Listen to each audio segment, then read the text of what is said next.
What's good, everybody? It's your boy Jesky Chuck back with another creepy and scary video that might just keep you up all night live. All different types of creepy theories that we're going to be reacting to. So yeah, hit that like button. Let's wait for everyone to get in here.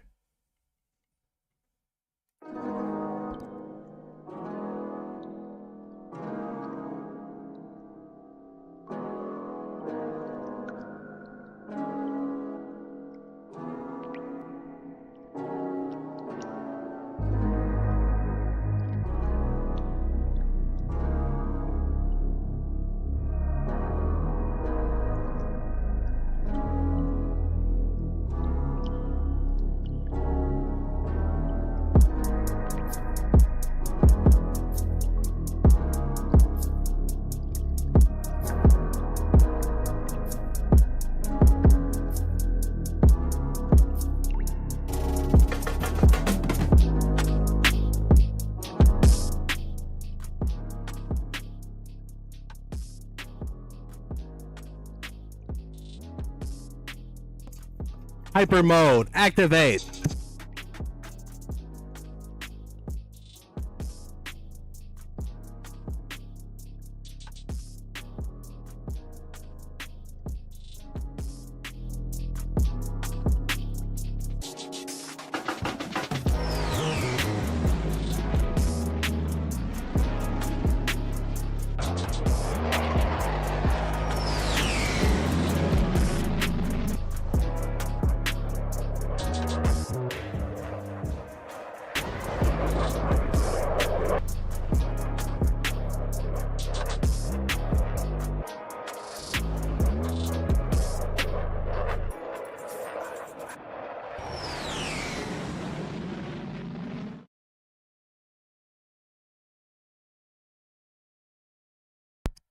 What's good? Can you guys hear me all right? How are you guys feeling?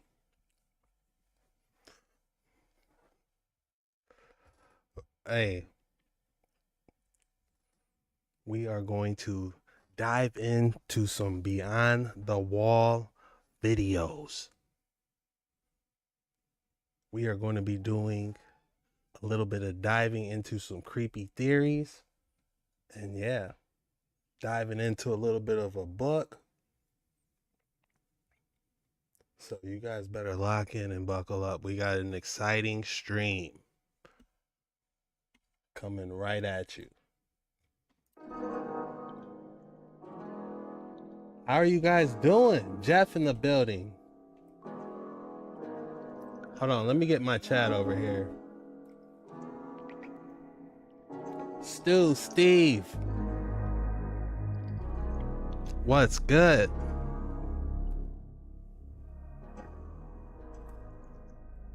Romac in the building.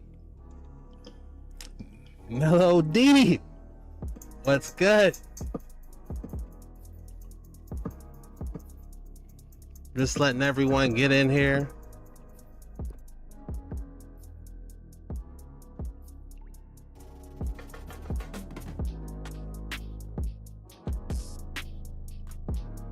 My fault, I got this banging on my monitor. Oh, my apologies about that.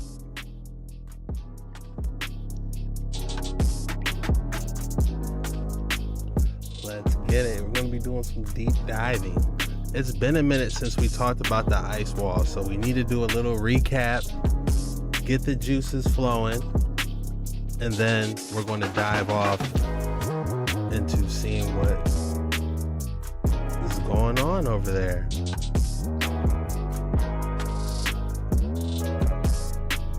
What's good, Chicago Gamer, Cyborg?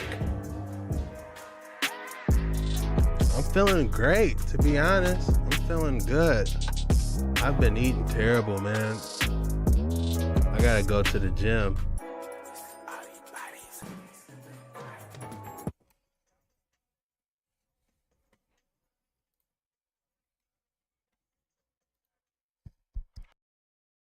I gotta go straight to the gym.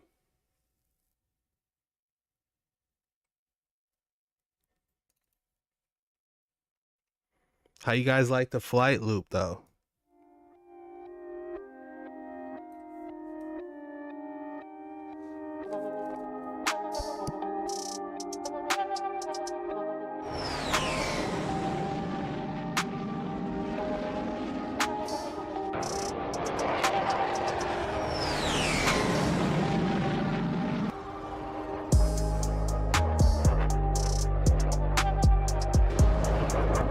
Yeah, we just waiting for everybody to get in here.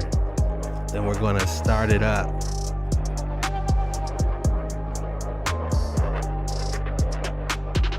What it do? Philly in the house.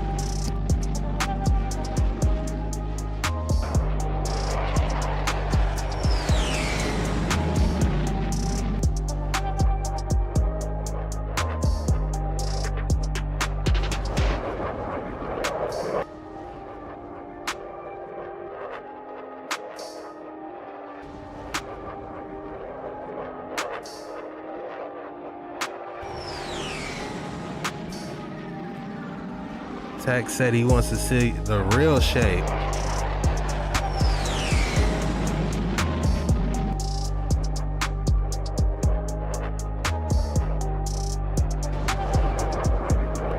Evans in the building with the $9.99. Let's go. Thank you.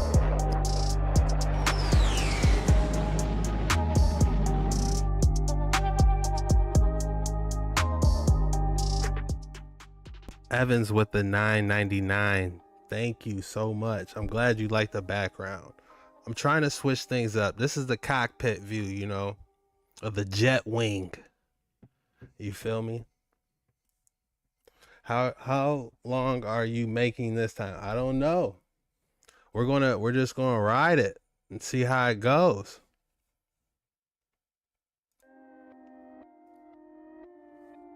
We're just gonna ride it and see how it goes. On these waters, ride these waters for as far as we can go and then call it. We got a lot to cover today. I know I've been promising you guys a telescope where I dive into with the telescope, but it's just snow everywhere where I'm at, so it's gonna be tough for me to pull out a telescope right now. But I haven't forgot about that. But I also said we'll be diving into some of these outer land books and really going over it. Wow. We're going through it. The trilogy, Terra Infinite. Guys, I'm not the best reader, but I'm gonna do my best. I'm going to do my best. How are you guys feeling? Is everybody good? Shout out to Evans.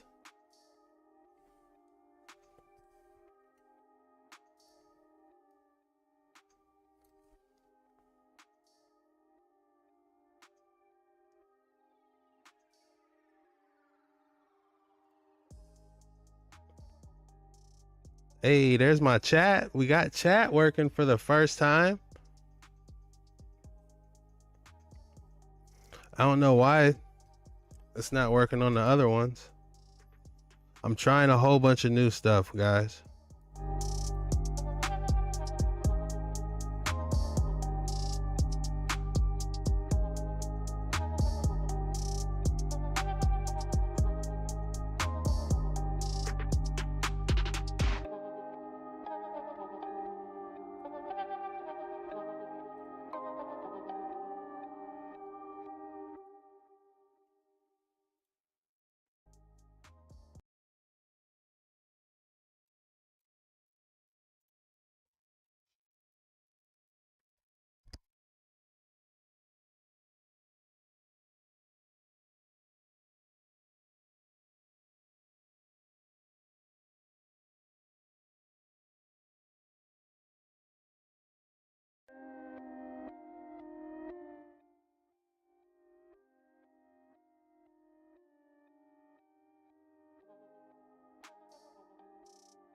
All right, guys, we got enough people in here to start it. Now, it's been a minute since we dove off into those ice wall videos. So I kind of wanted to warm things up by recapping on some of the footage on the older videos to get the juices going. Write stuff down, we bounce off ideas each other, you know, and just try to go as deep as we can. You know, I got my notepad here. If you guys have anything interesting to drop while we're reading, you know, we'll take a moment, look it up. You know what I'm saying? So this is interactive. Let me get me a pen real quick.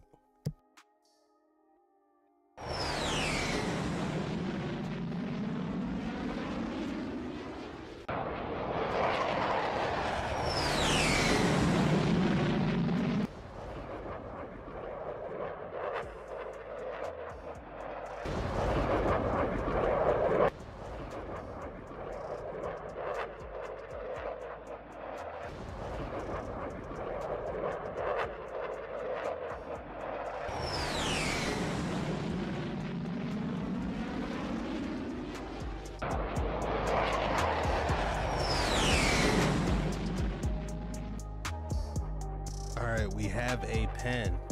It was somewhere in this cockpit. We're doing so much flipping around, you know, my pen done flew out my pockets.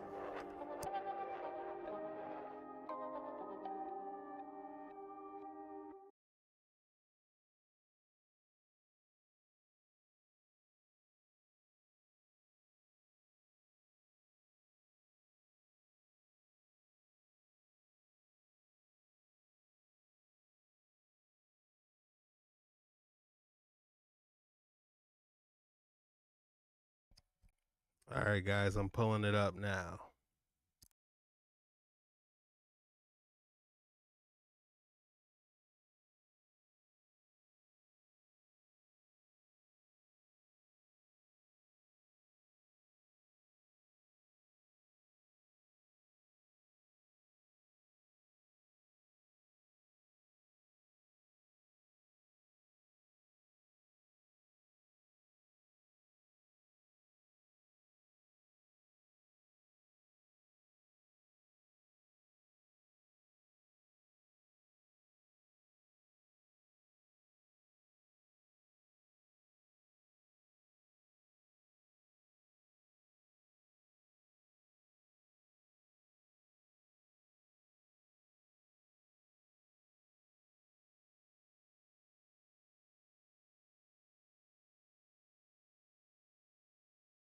Some even intermingled with beasts that never inhabited these lands, the eternal known lands, where their oceans are stained with ancestral blood. It's literally called Blood Falls in Antarctica. I'm not making this up. There, you guys can see it, plain as day. Blood Falls 2000. All right, Blood Falls, we gotta look back into that. That was a hot topic. We gotta cover that. I literally just dropped my pen again while the video was playing. Oh my God.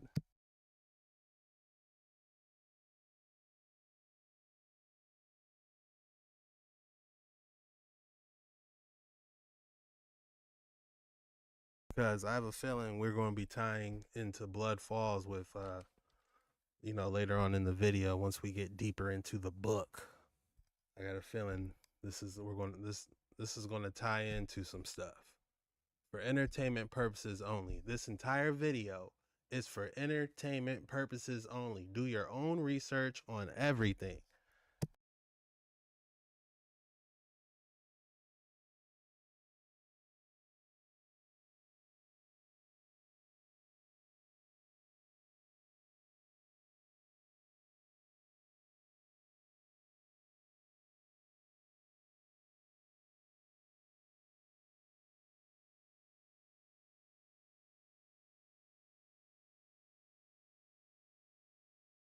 And 6.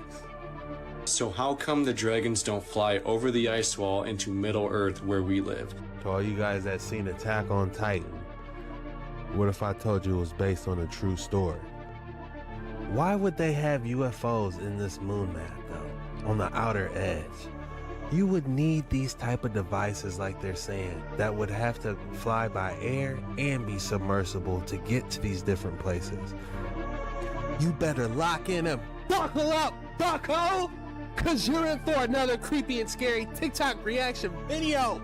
If you haven't already, please slap that like button, and remember, keep your head on a straight swivel on these creepy, disturbing, shocking, weird, bizarre videos that might keep you up all night. My son's being unafraid.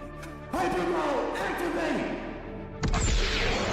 Chuck, pull back now. Going into the outer lands. We have to figure this out. You must stop jet ski, Chuck. No, there's no turning back. We have to do this. North Pole dimensions are open. Etheric boosters are set to maximum capacity. 7, Activate quantum mode. 5, 4, 3, 2, 1. Welcome to Dark Waters 9.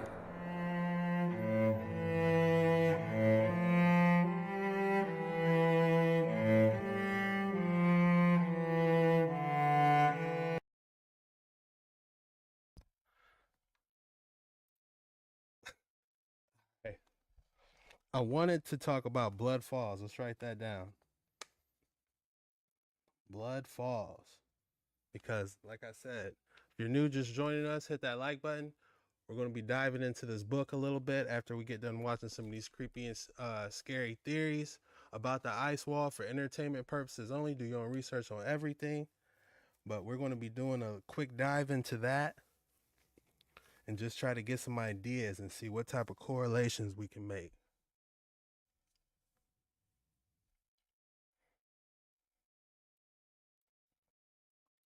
All right, Blood Falls is a good start. Activate submersible. Crater. So they escaped to the Pillars of Hercules, and then in the 60s, these guys, they started mapping everything where they told us that they're actually exploring space, dark space with the spinning balls, when they were actually sending the spaceships and everything all through the exit. That's why the spaceships, when they go up, they go horizontally after they reach a certain height, and then they explore everything. So the Russians in red and the Americans in blue and green, and then you have the Apollo missions, which are the manned missions. So these spots here. Somebody just asked what book we're going to be doing.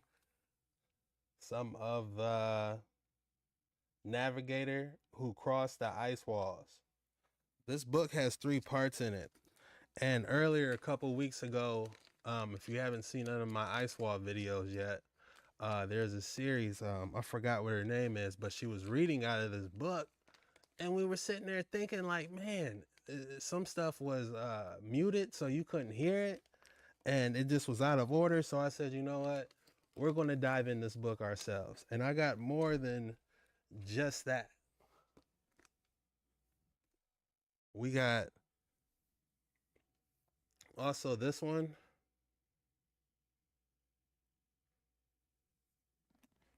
The One World Tartarians. And I feel like we should have one more to be able to cross-reference some stuff. Hold on a second.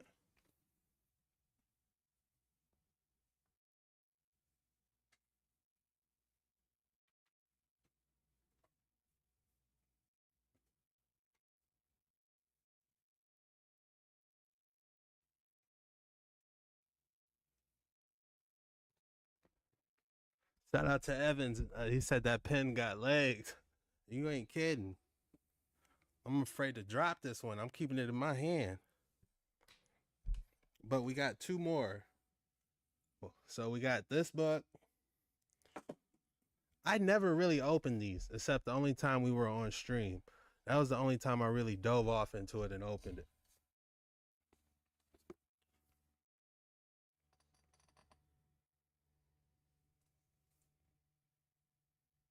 You guys seen that one? That's Nico from Divergent YouTube channel speaking in this video. Guys, be sure you check him out. But yeah, we got 3 books. We're gonna try and dig up off in. But shout out to Nico for this video right here. Are the spots which they got human beings sent there in their suits, obviously, because there's lots of water and there's different air and conditions. The same with the Atlanteans, the ancient aliens, which are the Atlanteans and stuff. They came into suits as well because the biodiversity in the environment in this crater was different than in their crater. Just so you notice, there's like so many big craters on the map, so you can actually tell that the crater where we live, so this is Galus M or the Lina crater, they're so tiny and small, right? So you can only imagine how many extraterrestrials and aliens and ancient aliens you have. And this is only the known map, right? Because you can see here, the American. Here's a little something. Man, I'm mad my stuff isn't popping up. I should be having notifications popping up for you for dropping the $9.99. Here's a little something for sticking to your word on those books. You're a real one. Hey, I'm trying, man. I'm genuinely interested, just like you guys. Like, we got to get to the bottom of this. But trying to, orchestrate this is a different beast. But we're going to definitely get through it. We did it already. We're here now. I got the books. I got my pens. We're ready to finish the story, read the whole story. Because if you guys followed all my videos and you're current right now, we left off when they were talking about cell membranes in these different worlds. So I'm like, hold on a second. Cell membranes and firmaments. What's going on here? Is there multiple layers to the firmament, like how the ionosphere and the mesosphere, like how they got that? But is there really different cell membrane type firmament bubbles? I don't know. This is just for entertainment purposes only, and they're just theories. But we're going to dive through it today. Americans have reached with the lunar prospector until here, and then the Americans also with the lunar orbiter here, and then with the Ranger 4 here. So that's the extremes that they managed to get to. So that's what they mapped so far. And of course, imagine all of the in a crater. Well, one thing to take away when he was talking, he was saying that how some of the rocket ships got that curve to it when it gets shot up in the air. Is it landing somewhere else? Is it getting shot right here and landed? I don't know. I couldn't tell you. Chuck, really are the best making these videos for. Hey, I appreciate that. That's huge. I appreciate that. I'm just trying my best. That's all I could do. All right, let's fast forward a little bit. This is a story we're going to get into. Just me skimming over this helps me out because it makes me write down something I might need. Oh yeah, Kim Kardashian went crazy. William Morris. Oh yeah. We're going to be talking all about that.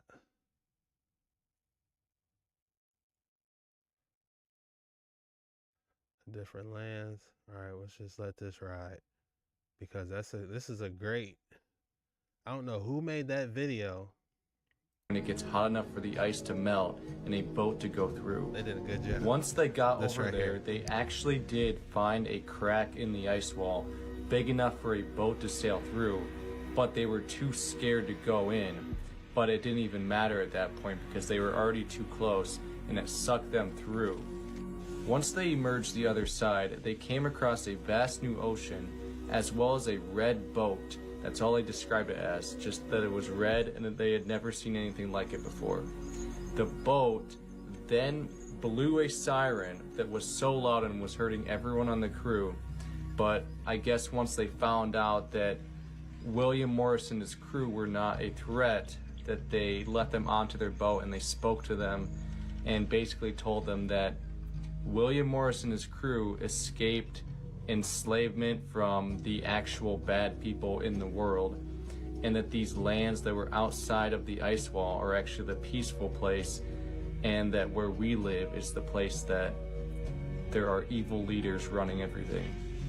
The captain in the red boat said that he was from the Ancestral Republic and that they have been trying to liberate the people from the Middle Earth area in the inner ice wall continents for hundreds of years, but they have not been able to because they keep causing great resets where the entire population is basically wiped out and the rest of the people are made in baby making factories and they're grown in a lab and stuff, like the Cabbage Patch Kids stuff. Y'all know about the Cabbage Patch, right? Let me pull up my chat real quick. Chat overlay. Oh yeah, there it is. You guys heard about the Cabbage Patch, right?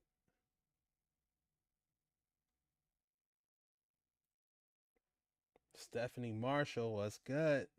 Joe in the building. Cortez, welcome.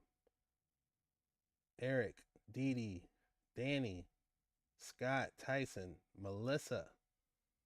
Y'all better buckle up, bucko, because we got a deep one today.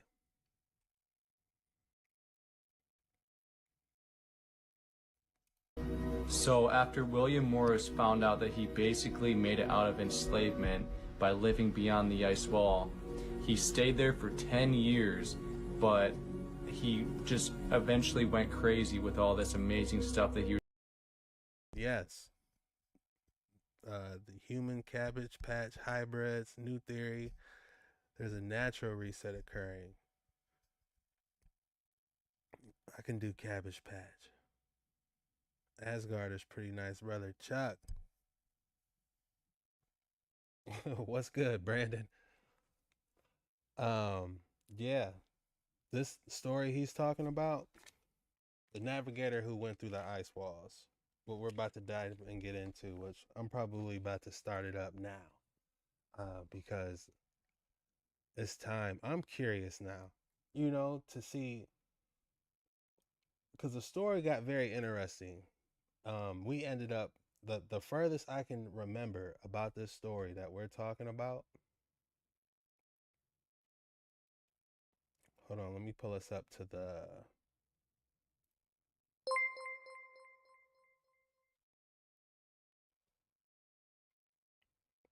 Oh, there it is. My notifications are working. Welcome.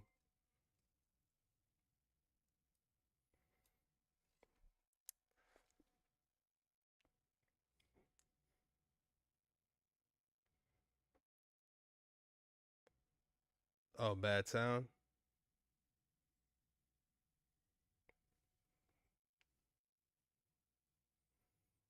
All right, but anyways, like I was saying, when we're getting to the end of the ice wall, well, the end of that story, when someone was reading it, they're talking about the cell membranes around the firmament. That's the furthest they got, and it was getting incredibly interesting. So we're about to read this.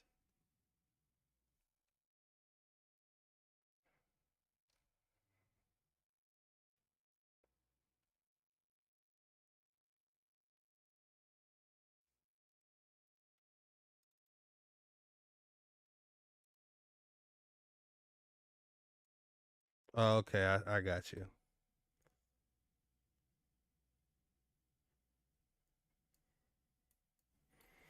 All right, so let's get it started.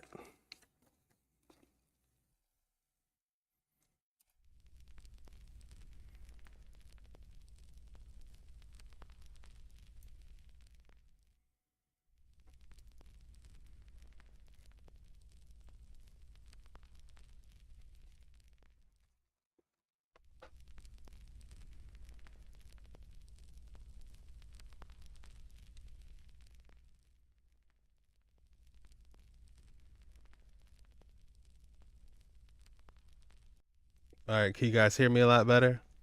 Is the fire crackling decent? I didn't want the fire crackling to be too loud, but this is our first stream like this, so I'm trying to make sure it's right. Beat code says I'm good.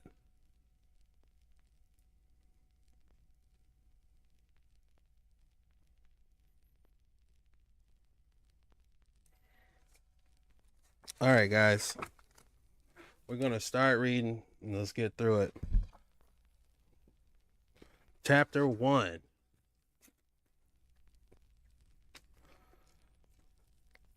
And we're going to switch it up, take breaks in between. If something interesting comes up, we'll look into it. So let's get to it.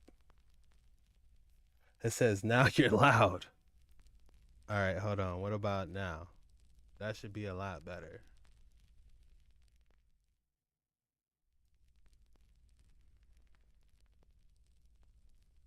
All right. Hopefully it's mixed in decent with the fire. Not too loud, but decent.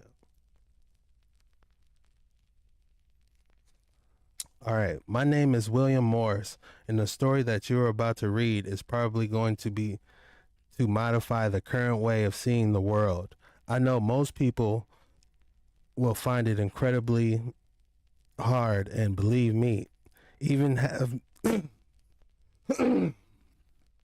having experienced this adventure, I have seen it with my own eyes, with all my senses.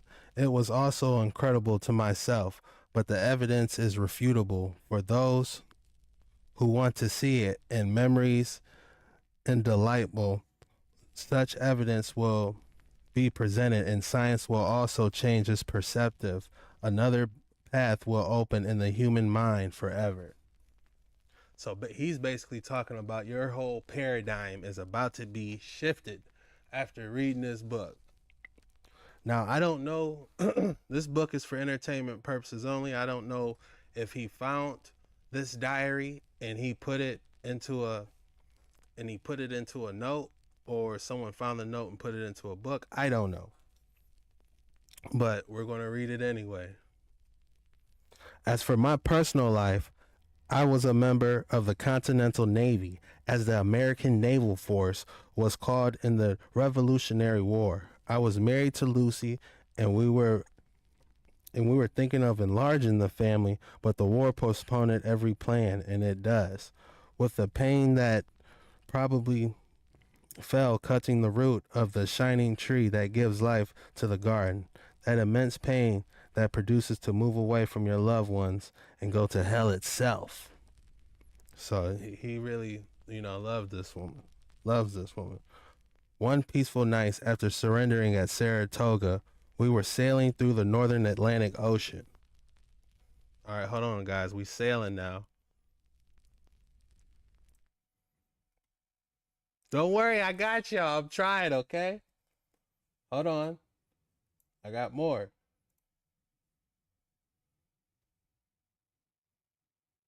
I think.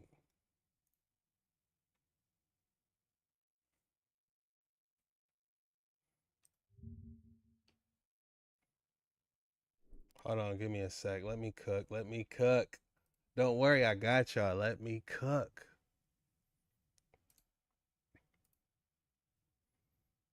There it is.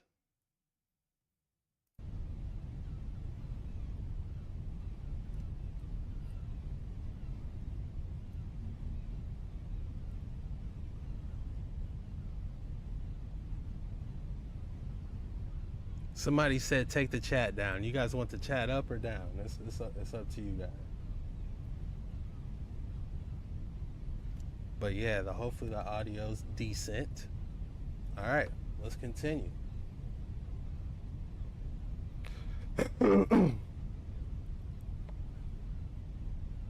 Dang, I lost where I was.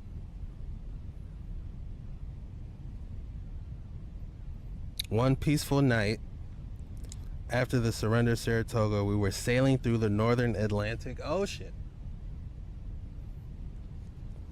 rounding the islands on our way to Charleston Harbor.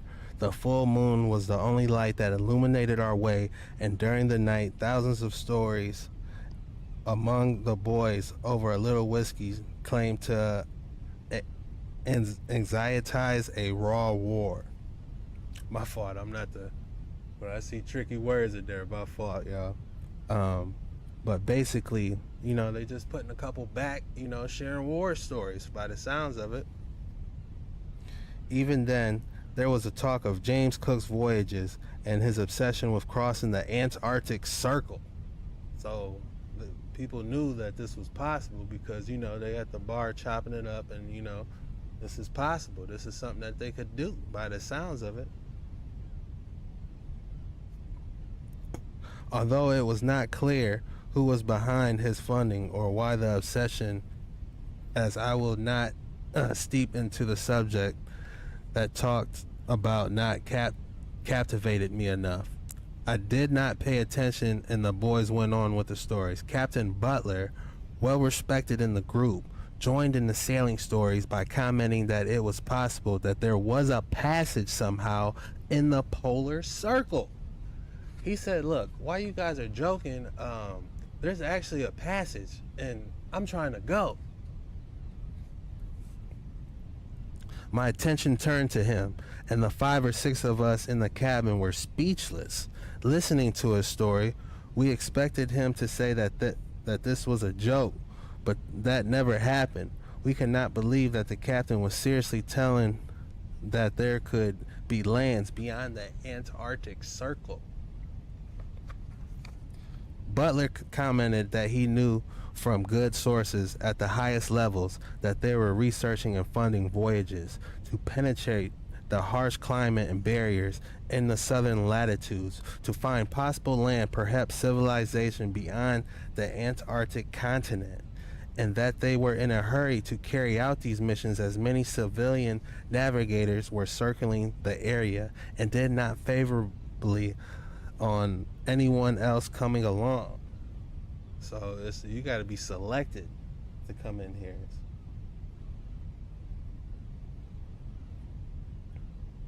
The story was even longer and in great detail. He had also commented that he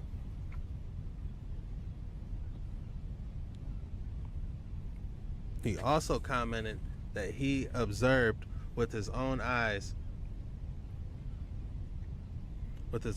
a map that indicated the coordinates that he could be the opening of such passage.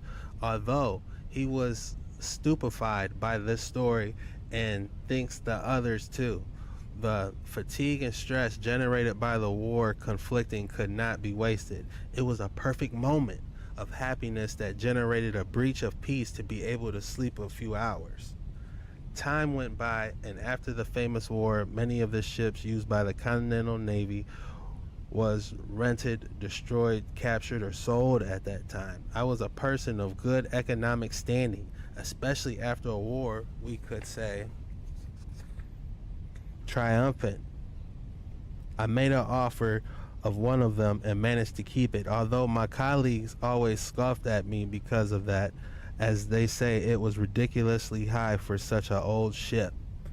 The idea of exploration trip to the south after Butler's story generated even more interest for me, to bid him to keep the ship, although it needed repairs, like maybe some extra money in parentheses.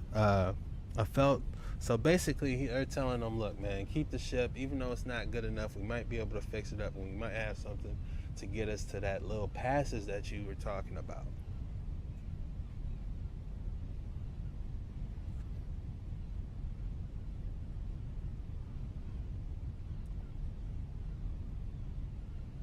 He said stupefied by disturbed. That's what I was thinking. Let's get stupefied. I don't even know if that's the lyrics, but that was the first thing that came in my head. Get stupefied.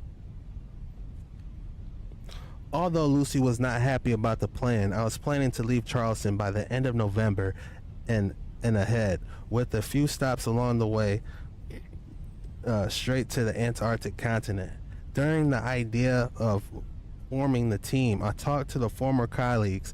Some of them made the most ridiculous excuses and did not blame them either. The idea of such a trip was really not encouraging. 2 of them, who were there the same night that Butler told his story, wanted to join as soon as I told them about the plan, but the difficult part was to convince Butler, who had the knowledge and navigation based on his experience in leadership, and also knew the coordinates where we could go.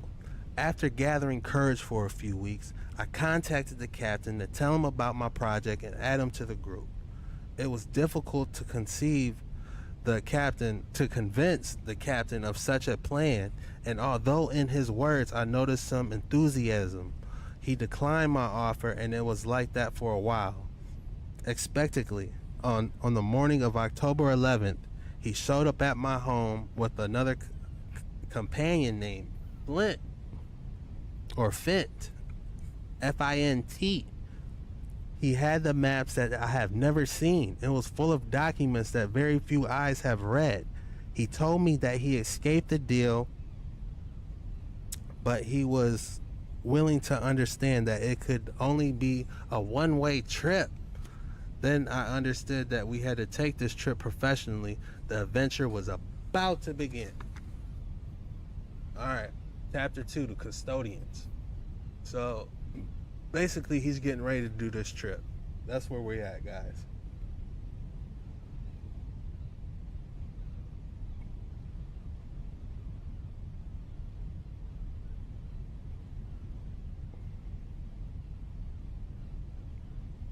But yeah, that's where we're at.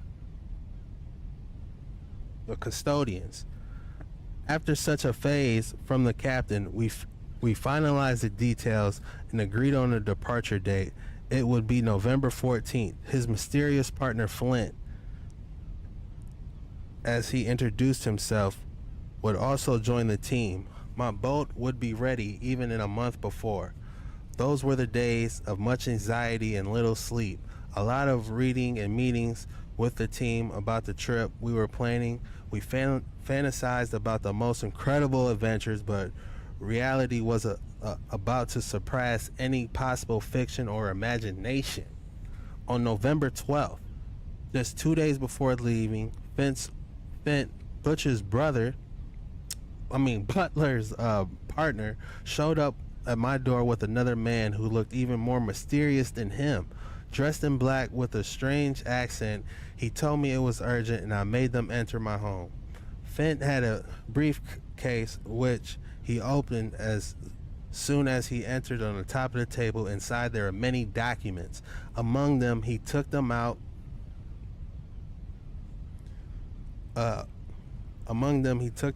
and a kind of ancient manuscript and began to recite a part of it. So this mysterious dude popped up, slaps a manuscript on the table, and that's where we at. Wonder what the manuscript says.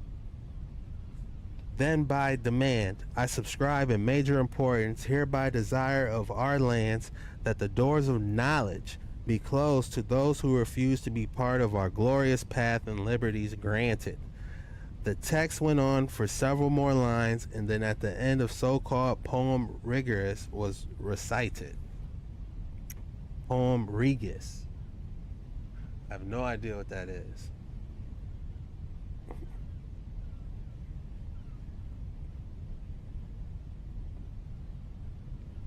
As soon as he finished his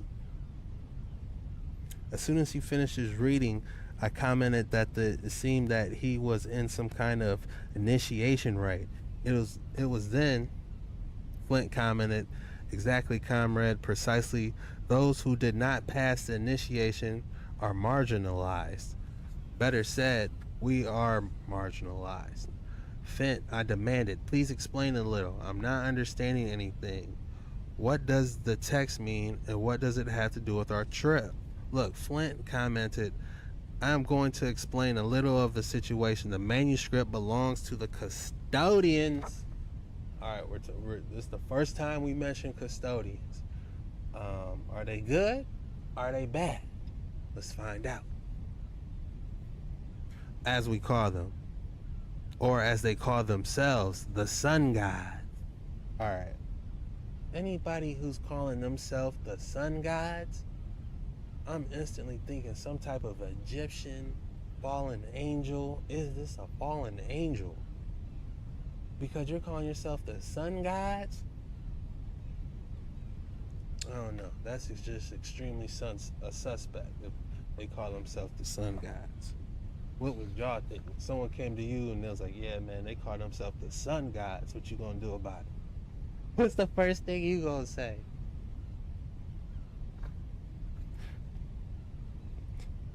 The sun gods. And they found out about your trip through Butler.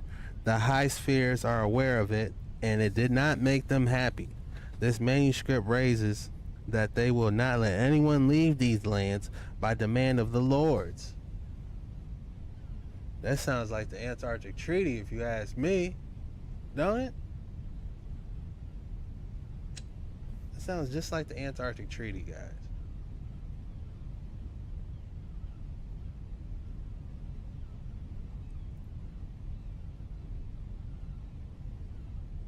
All right.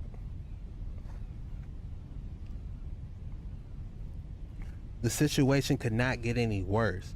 An adventurer that was already risky enough to do to this harsh weather and everything that could happen to us due to natural events.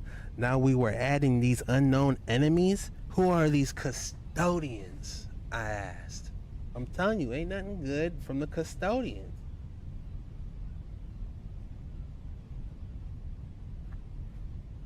Fent went around in circles, and his strange friend opened his mouth for the first time, interrupting.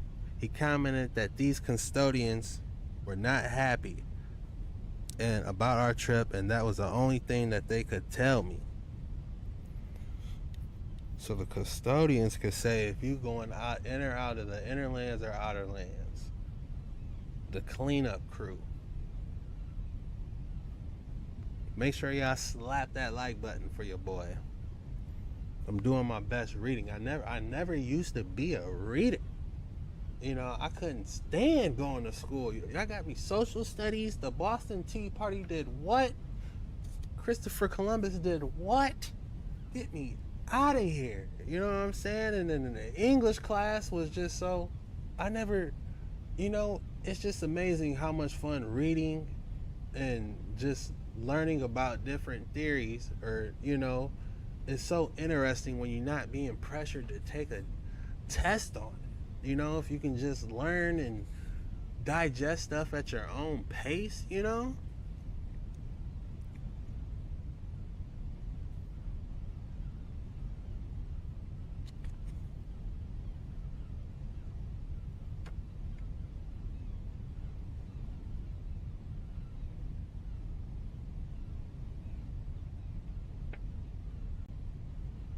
I gotta do better of marking where I'm at. First then suggested we could cancel it. And then, hold on, Fent with circles. Look, Fent, I'm going to explain a little bit of... Fent had a briefcase, order interpreter, main documents.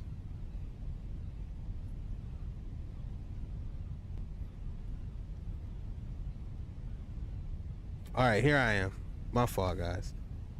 Fent went around and he asked, who are the custodians?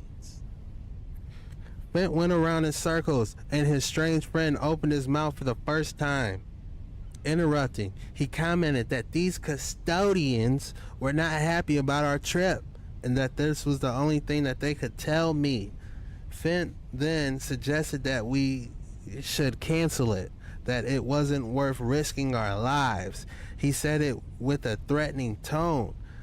That's when I invited them to leave my house immediately. So they over there learning about these custodians and how they not happy about them making the trip. He said, man, get out of my crib.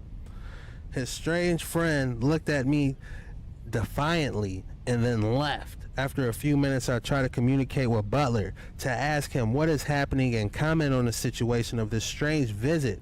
Butler never answered, neither that day nor the following ones. I gathered the emergency team to analyze how to continue.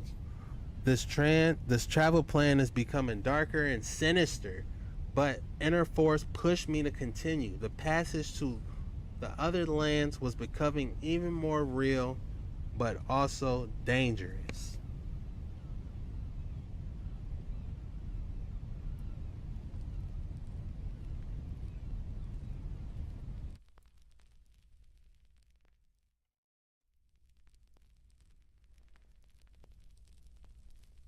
We good? Fire crackling good? Somebody said remove the chat.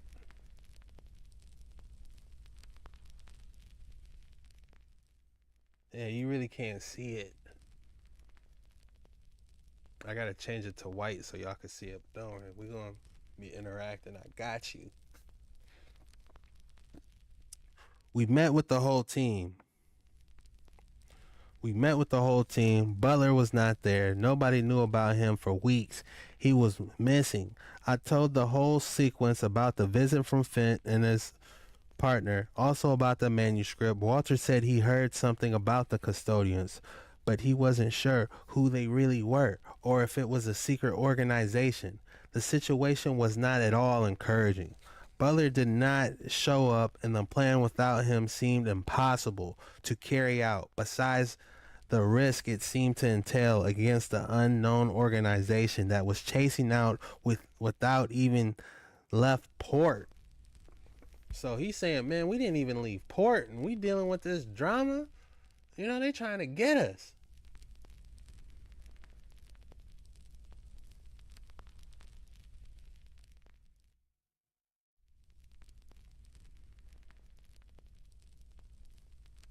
Danger is my middle name. Shout out Stephanie, Carmen, Brad Coast. Custodian's a weird word anyways. It means someone that's to take care of something and has responsibility. Diane loves the background. Thank you. Yeah. Make sure y'all hit that like button. Your boy tried, man. I'm trying. This is our first, dive into it. So I gotta try to do my best. All right. We made the decision to postpone the trip again until we could find Butler. We would try again to find him at his home the next day. As expected, we were unable to find Butler, and the chances of the trip were being destroyed by the minute, along with the certain of the captain's whereabouts. The team. Hey, let's go. Welcome. I'm trying, guys. I'm gonna get the setups better.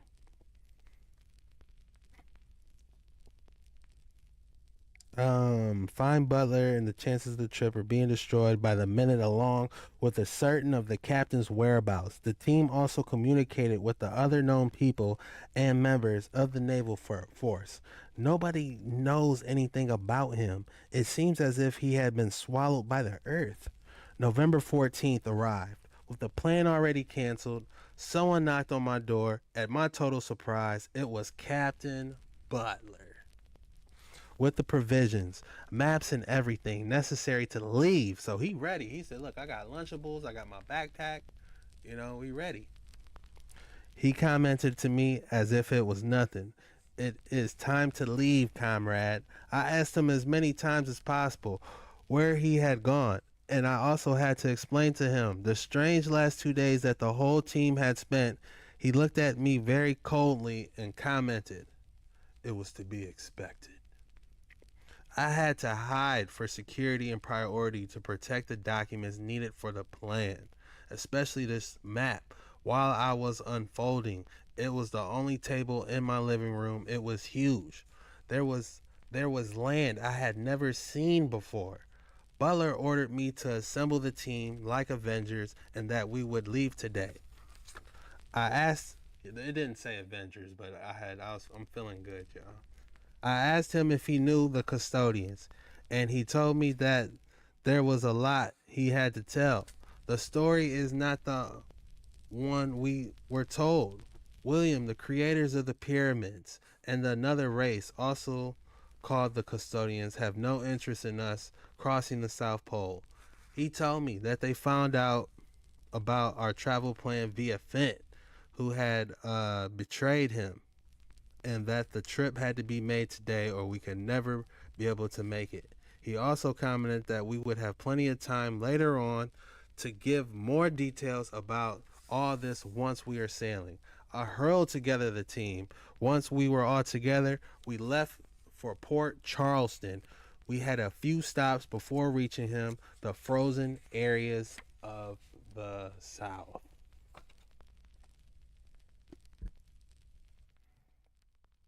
That's all you need is Lunchables. Puppet Master, you like the fire? It kind of looked like I'm really there, low key. I gotta get more lighting on this side, I think. Yeah, cause my shadow. I probably should have my light that way, but we'll get there. But low key, look. I gotta get my hands warm, y'all. I gotta get my hands warm. All right. I think we are on chapter 3. We have crossed The walls. We set sail at last from Charleston Harbor. All right, I know we all toasty, but we're sailing for harbor.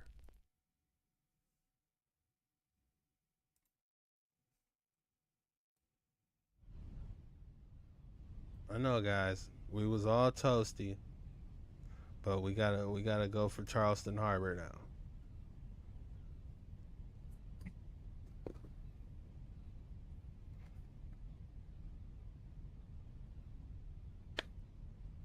Captain Butler was leading this adventure that we have calculated between a few stops to arrive with enough provisions. Y'all, they got 2 pizza Lunchables, 2 turkey, American cheese, and Butterfinger Lunchables, and 1 nacho cheese Lunchable.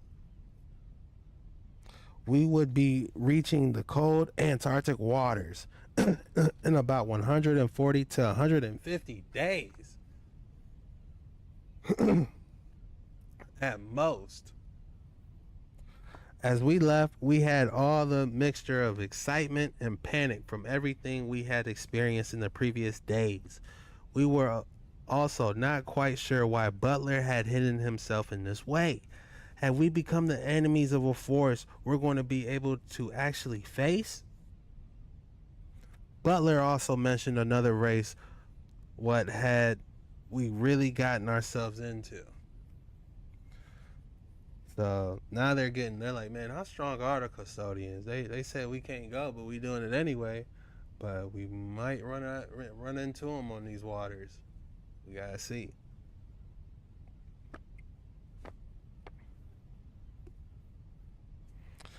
The days went by and everything was going very well. We had plenty of provisions and the companions were encouraging each other beyond some sporadic storms. The ship withstood the winds very well. When crossing the equator, we made some stops and stocked up again on the advice of the captain, who told us that the trip was going to be longer than expected in the case of being able to cross the South Pole. You guys hear me all right? These waters ain't too loud, are they? I can turn myself up a little bit. XLR on the live. Let's go. Stephanie Marshall. Hit that. Don't forget to hit that like and share button. Joe Breeden out here. Don't forget about that sharp cheddar out here. That's my boy Joseph. Jesus is my friend Tyson. He's all our friends in here. Brandon Coast. We can hear you both. Boss. Let's get it. We were able to bring some cases of so they got that drinky drink on them. So they managed to bring some Lunchables and some drinky drink. Although the heart of the tropic at the time did not let us think clearly, it was known that that times of darkness and cold in the black waters of the South were approaching. The second night of leaving the last port straight to Antarctica, I was on the deck looking at the horizon and thinking about what an adventure. So he's looking out on the deck of the boat, right? Hold on, I got y'all. How you saying?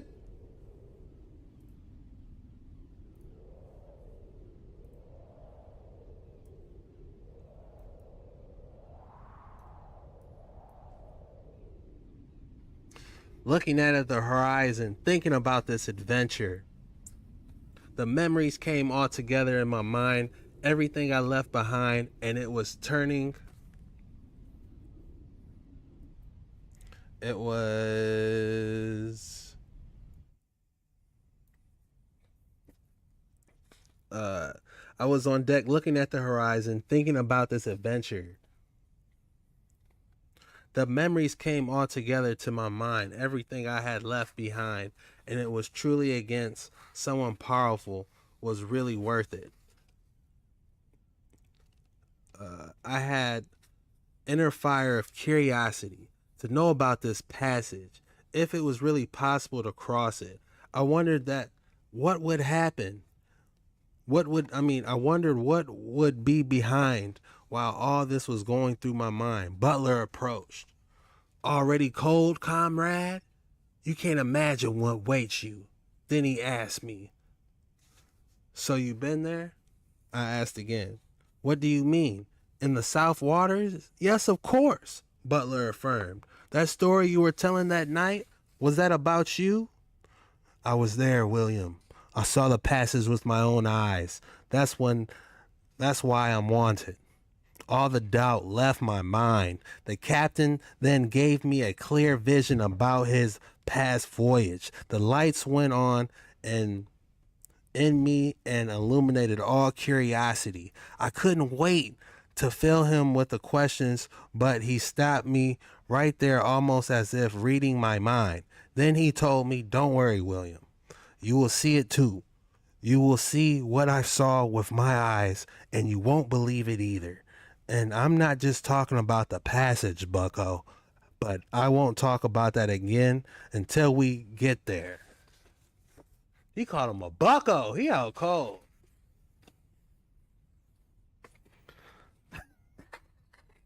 He didn't say that. I'm just playing with y'all, man. I need y'all to call out. Did the book really say that, or did I just jazz it up a little bit on there? Y'all got to start calling me out, man. That began to appear on the horizon.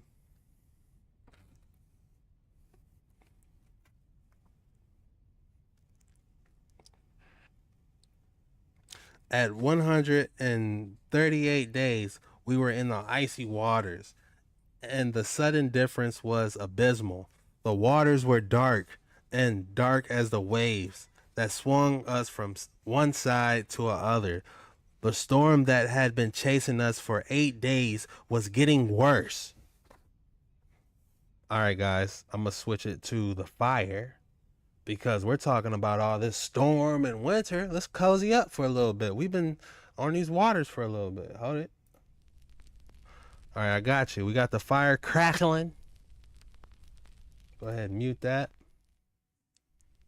Get the fires crackling for us.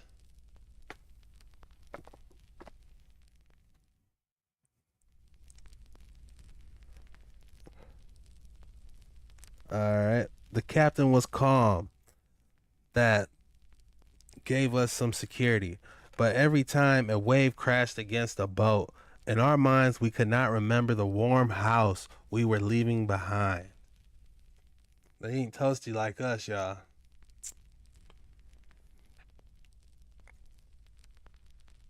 Minds couldn't remember the warm home we were leaving behind. But I was confident in this mission. I knew somehow that it was going to give us its fruit. We crossed a huge mountain that we had as a reference, where warm and cold winds intermingled, even under the snow, as if strange as the waters we were sailing. Doesn't that sound interesting? A huge mountain as reference, where warm and cold winds intermingled, even under the snow. Well, you guys already know what I'm thinking about. That I can pull a picture up. DJ Williams, welcome to the channel.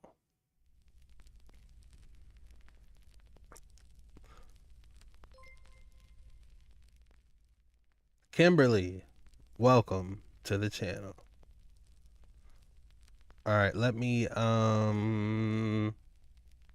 because you guys know what I'm talking about, and I have to show you now.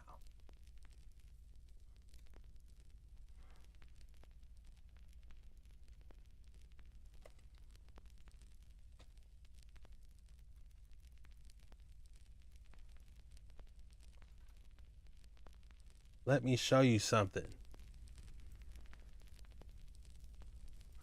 You know what? I'm just going to download it. Where are we at? Second paragraph?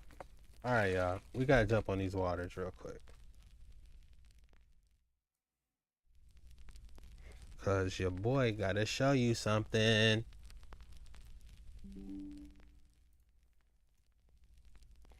All right, activate. Matter of fact, we ain't gotta activate nothing. I'll bring it up on the fireplace just cause we so cozy.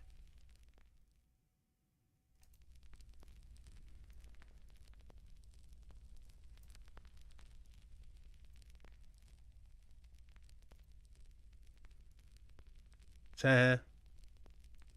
All right. Now just hear me out. We just read. We crossed a huge mountain that we had as a reference where warm and cold winds intermingled even under the snow, as strange as the waters we were sailing. It is very difficult to describe this place. It is simply unique. It has beauty that what's that word?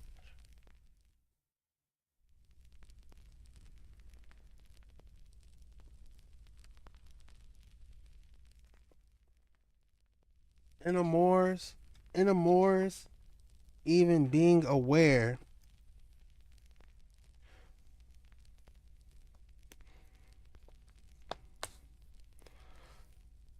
I can't read it. I'm gonna have to type it in. I need it. I should have had that Google thing next to me where I can type a word and it sounds. But it's simply unique and beauty that we can't explain and Chuck can't pronounce. Even being aware that a second is high enough to end your life against the huge masses of ice floating around. All right, so you guys hear me out. They're talking about this giant mountain that they're using as reference, and warm and cold winds go through it. Y'all tell me, is this a strong possibility? Polifs, Arctivis. Is this where they at?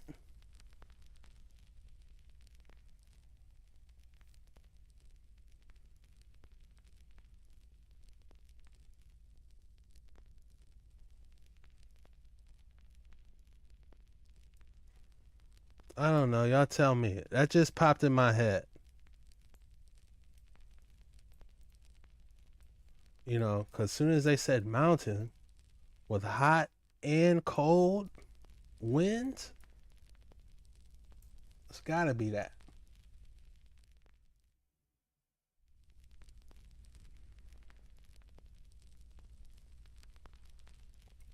All right, let's continue.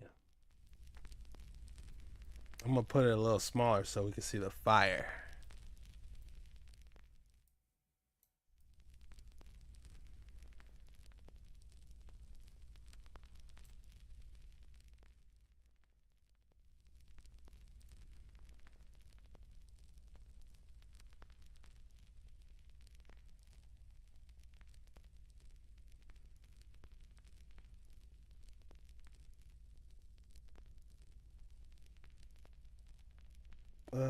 My fault.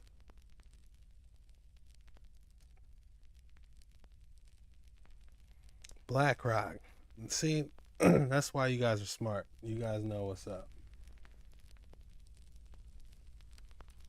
Black Rock. We done did an episode on it. Well, how come I didn't think of that, you know?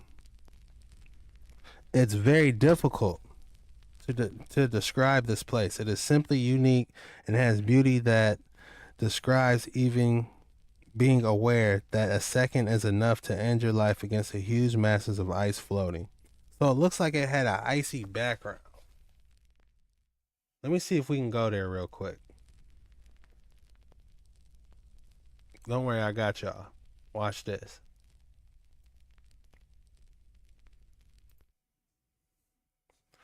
Let's see if we can find this mountain that they're describing.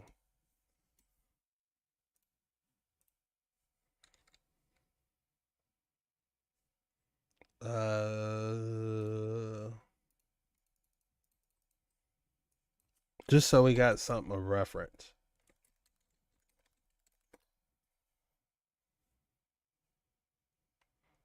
Oh, yeah.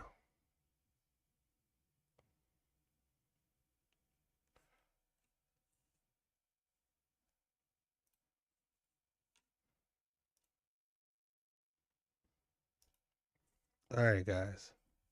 We found it.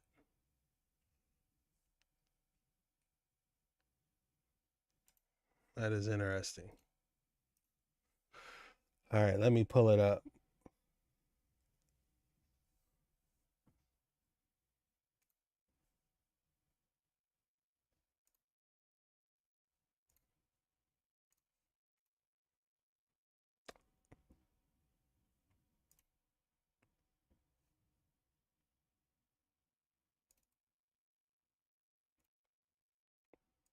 All right, so something like this.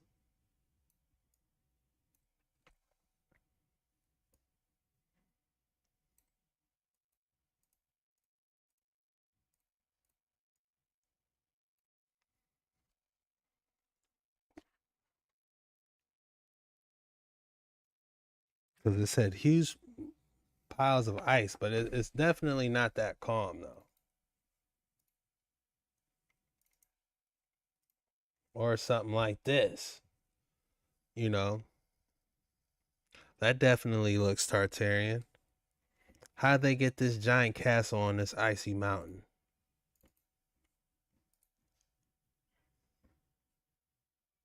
Or something like this.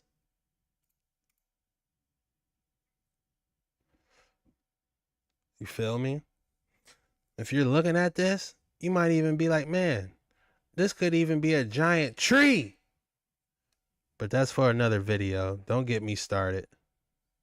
Please do not get me started, because now that I done said something, tell me this don't look like no tree. A giant tree stump.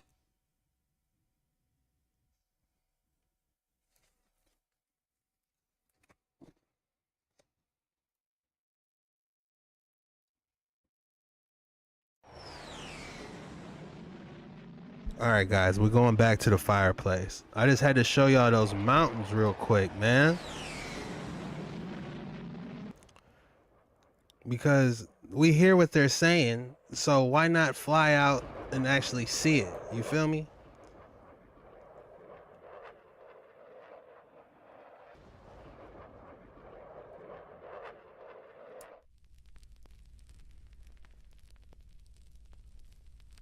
All right, we're back.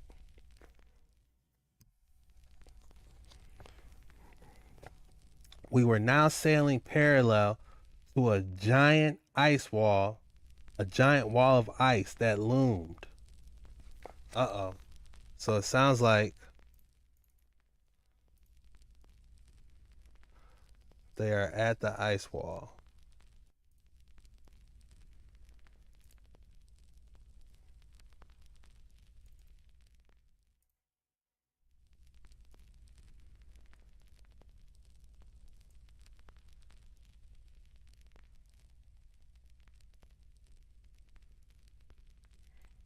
They're at the ice wall now.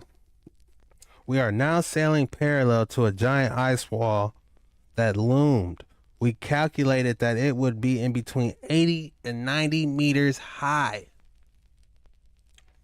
And some of the places, they were like peaks of even more height, but it was impossible to see it. The sleet could be seen up to a certain height. What we noticed and called our attention, except the captain, who had already experienced it, is that a reddish and yellow color sometimes appeared on the horizon, as if it was a ravenous fire of some force raging behind us.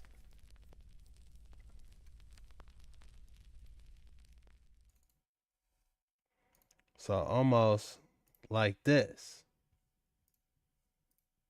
Hold on, let me cook, y'all. Let me cook. Please let me cook.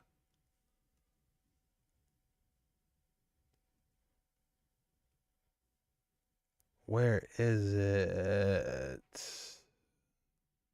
There it is.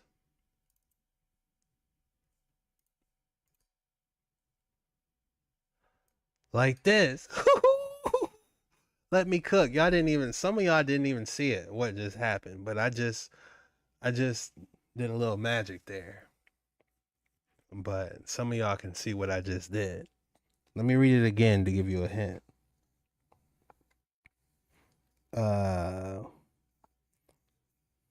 We noticed and called out to our attention, except the captain who already experienced it. It was a reddish and yellow color that sometimes appeared in the horizon, as if it was a ravenous fire of some force was raging behind us.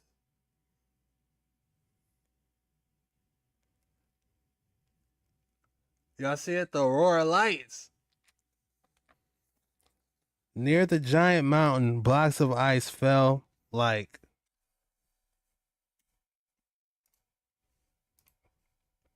my fault, I forgot the water.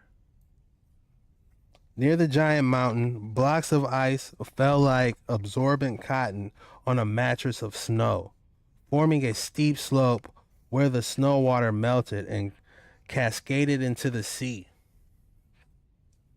An imposing image with the kind of reflection of fire behind it. If this were portrayed in a painting, they would pay millions to have it. This view, overwhelmed with the unique beauty and spherical silence accompanying the lonely boat, that team decided to name The Secret. That doesn't say spherical. Spectacle. Spectral.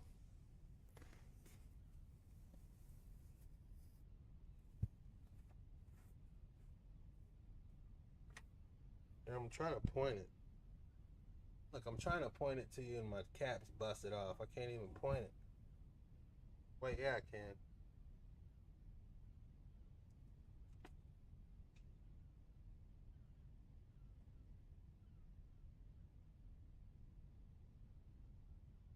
How do I say that? I can't say it. I'm sorry.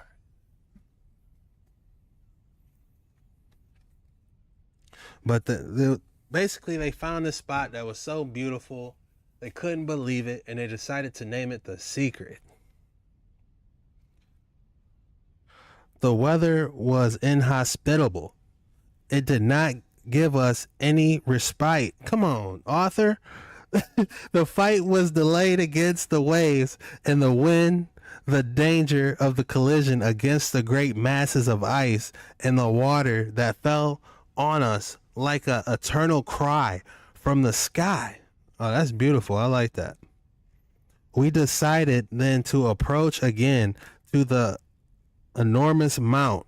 That strange heat immencing from the melting ice all around gave the strange appearance that it did not fit, that it should not be there, but it even seemed to generate a different climate, which decided with the captain to skirt it as much as possible to investigate thoroughly this strange portion in front of us in the giant ice barriers.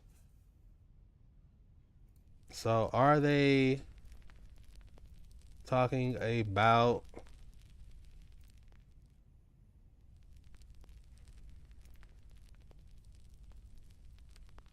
this? Are they sailing right there in the middle? Are they sailing in the middle? And right now they said it's near the Antarctic wall. So I don't know. This isn't nowhere near the wall, so.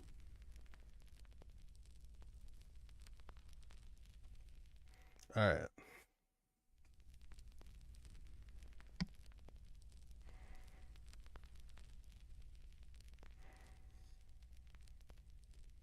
Butler shouted my name and called me on deck. A passage opened up behind between the giant frozen walls. The happiness that enveloped us was unexplainable, but he knew that we could not be there for a long time. Butler did not hesitate for a second, and we were all stunned. The ship was heading that way. The captain seemed to know what he was doing and left the boat parallel to the promontory, and then a kind of current took us inside without even thinking twice. I can't look for a second. For twice, we were dragged by an enormous force. Fear paralyzed us. We pushed the edges of the wall several times. All this panic lasted 3 or 4 minutes, but inside it took us seemed to be eternal. Suddenly, now that reminds me of this scene we watched earlier.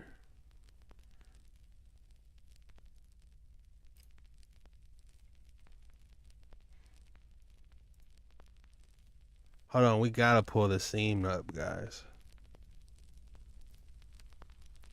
Because it's literally describing word for word what this is doing. Where's my mouse?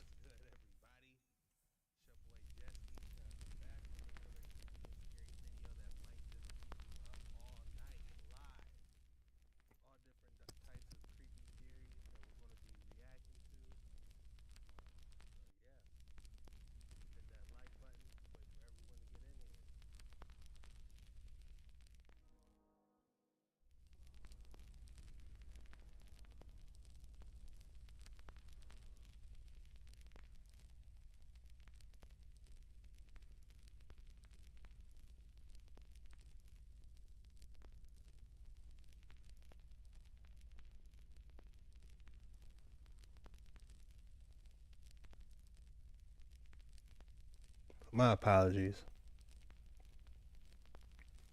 Alright, let's find this video now.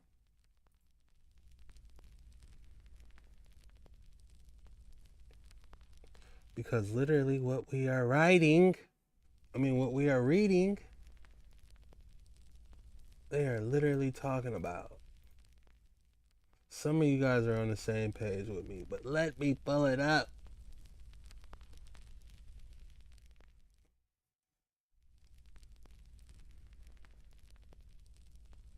So I have to show you something. Fire Marshal Bill. Here it is.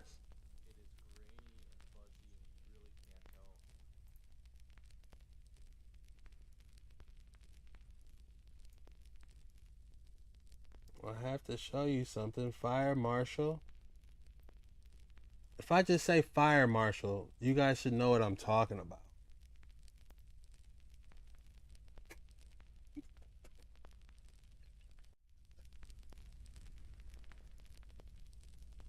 If I say Fire Marshal, you guys already know. Alright? Alright, that took longer than expected, but here it is. Window mode. Not that one.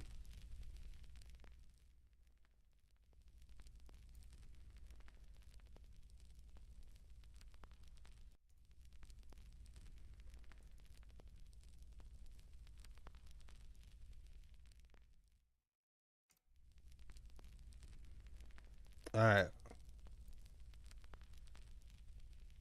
This right here.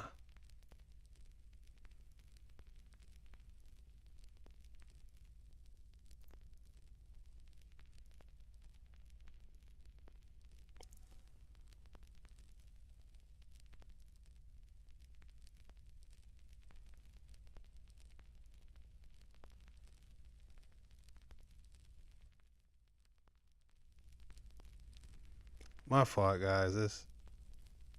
I thought I had it.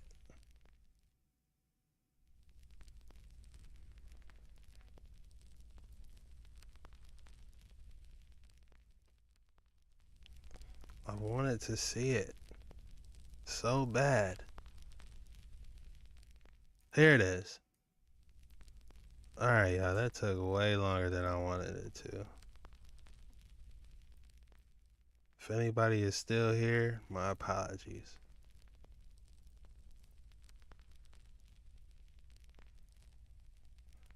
All right, they're getting sucked in this current, right?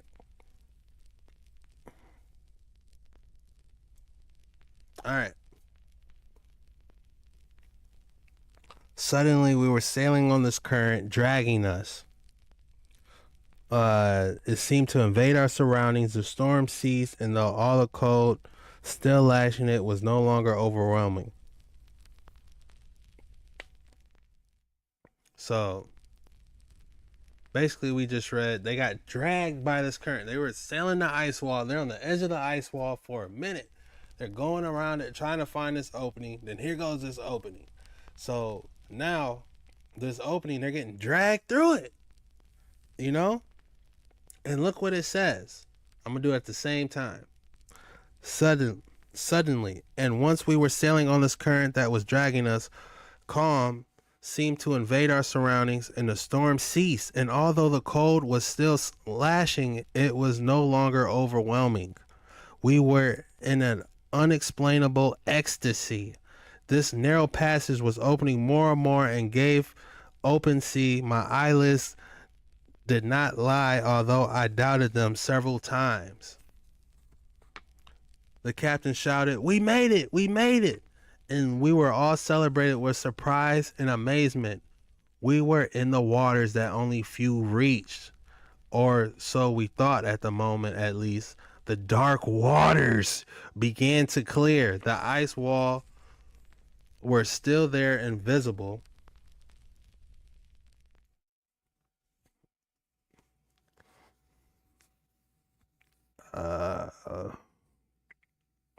Were visible, but were being lost in the distance. The sun that contemplated our feet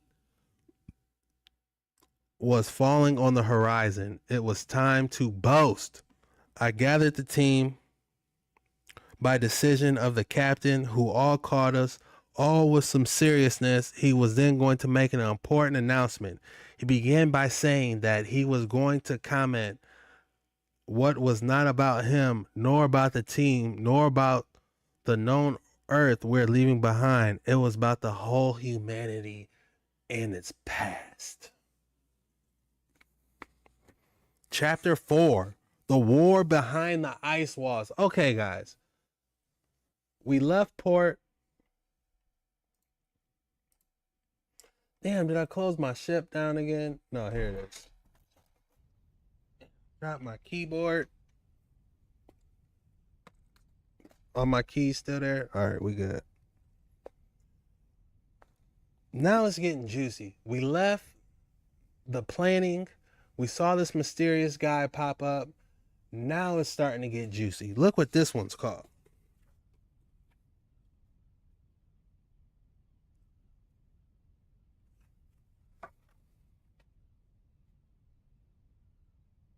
It's about to get juicy, y'all.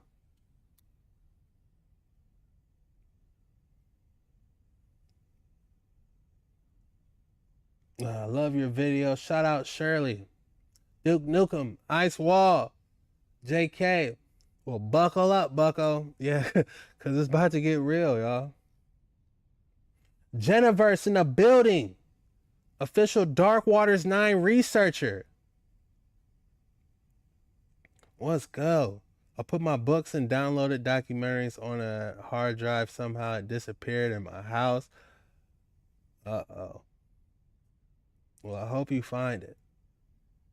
Stephanie Marshall.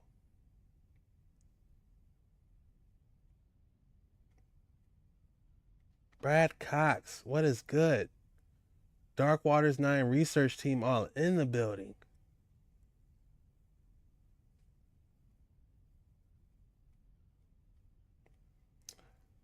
Damn, Jennifer, you've been in here for a minute. I was in this book.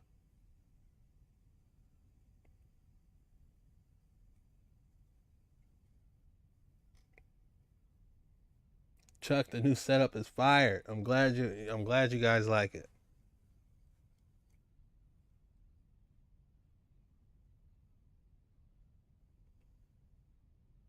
All right, y'all. It's getting.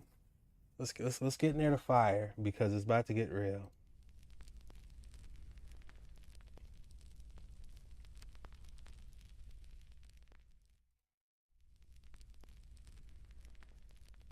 All right, y'all. The war behind the ice walls. Rumac super chatted the $2. Let's go, baby. I might got a flip for you. Hold on, I do got a flip for you. I listen.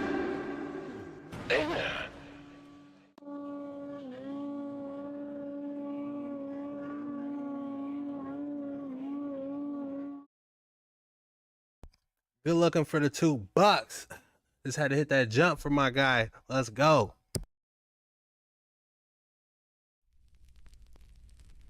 All right. The war behind the ice walls. Woohoo, y'all ready? I don't think y'all ready for this, but we about to do it.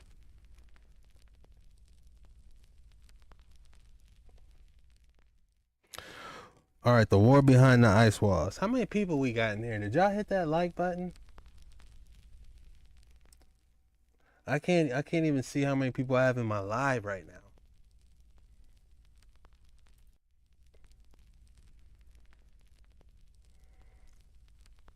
Yeah, y'all make sure y'all hit that.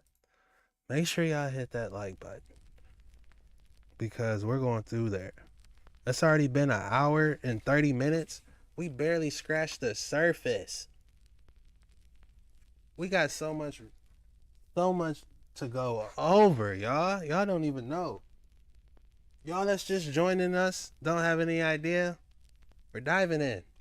All right? We're diving in.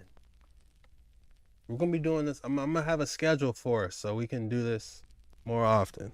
But let's get it in while we're here. The war behind the ice walls. Make sure you hit that like and subscribe button. When we are all in silence, waiting for the words of the captain, who was going to tell us something that seemed to be unique, colossal-sized craft loomed and seemed to be coming straight at us. So the captain was like, "Look, y'all, I gotta tell y'all, man, this everything y'all thought y'all knew, y'all don't know."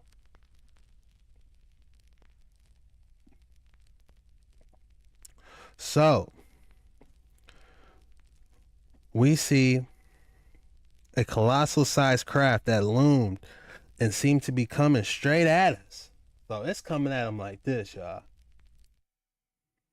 All forces ahead. That's how it's coming. Breaking through that ice, all that.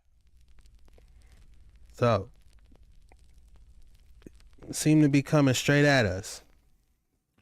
One of the boys went up to see what he could spot and shouted as he descended in a violent manner.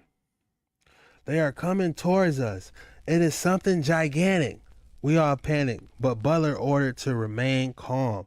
Although he remained calm, he seemed to have a bit nervous compared to what we had been experiencing before. This made me more uneasy. Who would really be coming towards us in this giant craft?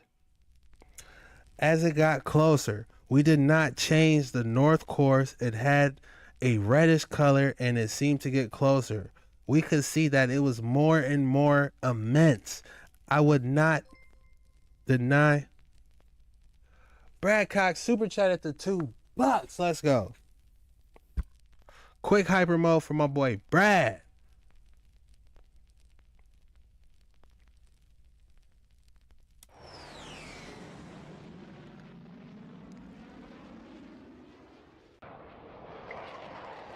Brad with the $2. Good looking.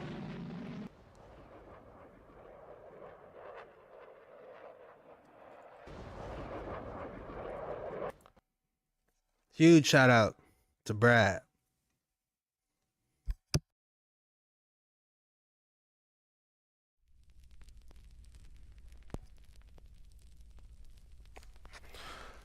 I would not deny that I feared for my life, that of the team. I could not believe what we Geniverse with the 1999. What? Let's go. We gotta go hyper mode with the beat. Are you kidding me? This is off the strength of them spectacular spectacles. Let's go. We gotta go hyper mode with the beat.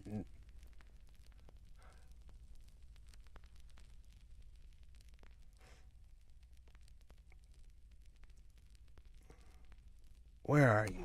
There it is. Huge shout out to Geniverse with the 1999 official Dark Waters 9 research member. Came through with the research fund. Let's go.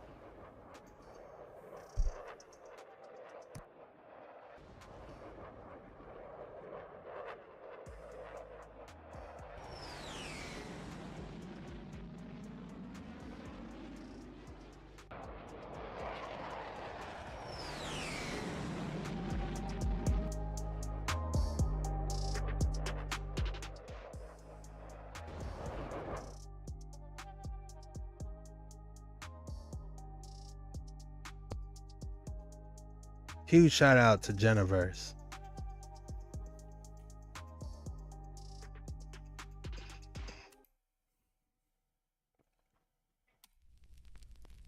All right, y'all.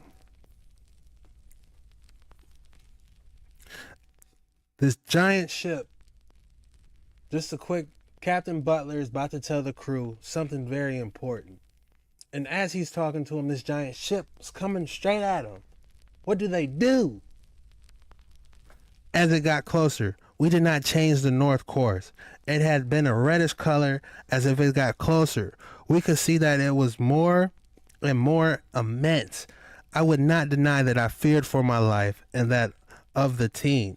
I could not believe that we had just left the walls of the ice behind. Something was going to prevent us from continuing to investigate the unknown ocean. I also thought that there was only ones who had come so far in these areas. So they're deep. They're Dark Waters 9 deep. You know? They are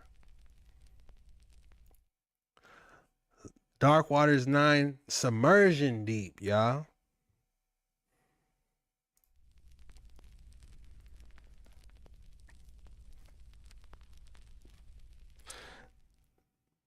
A deafening sound enveloped, as we could hardly stand it. It was a screeching sound like some kind of horn. Then a voice with a perfect English accent came before us saying the following.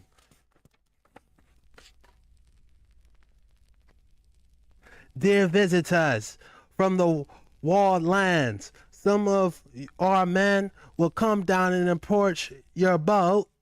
We will do you no harm. Please remain calm. Hey, I tried, y'all. This message sounded even more frightening inside me.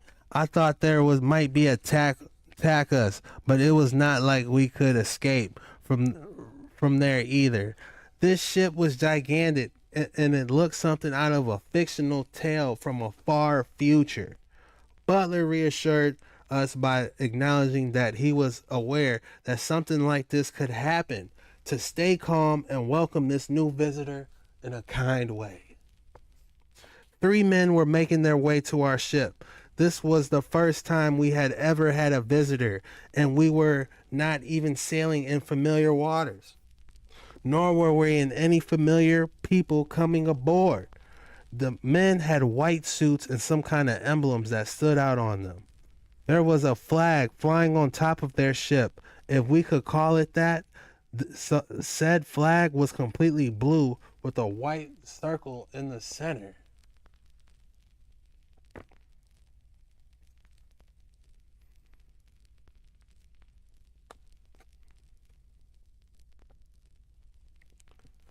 We helped the men up, and they greeted us kindly by shaking our hands. One of them introduced himself as a captain and asked us what we were doing sailing across the wall.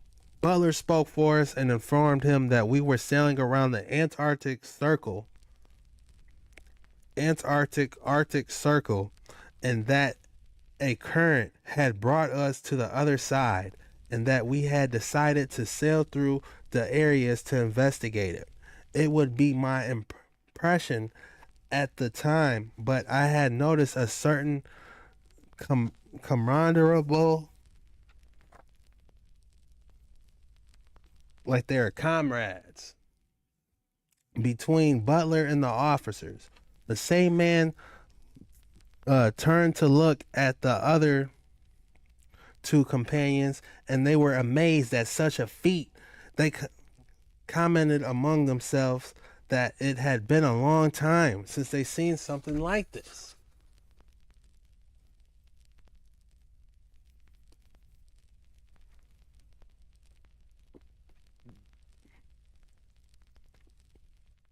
He apologized for the way they should have approached us, and also the way they had approached, saying the following words. He explained to us the reason for this concern.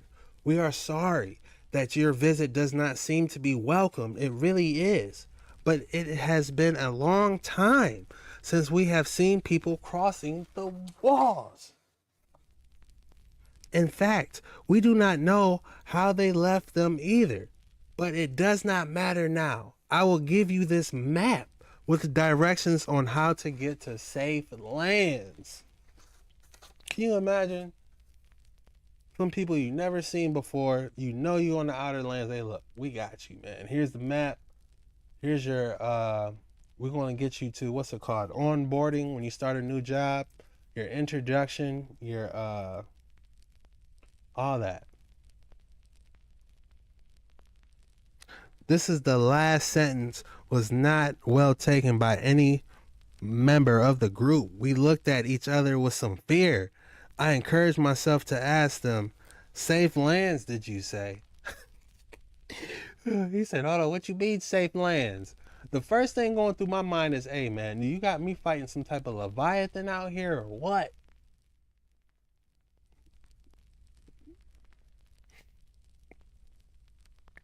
I encourage myself to ask them, safe lands, you say?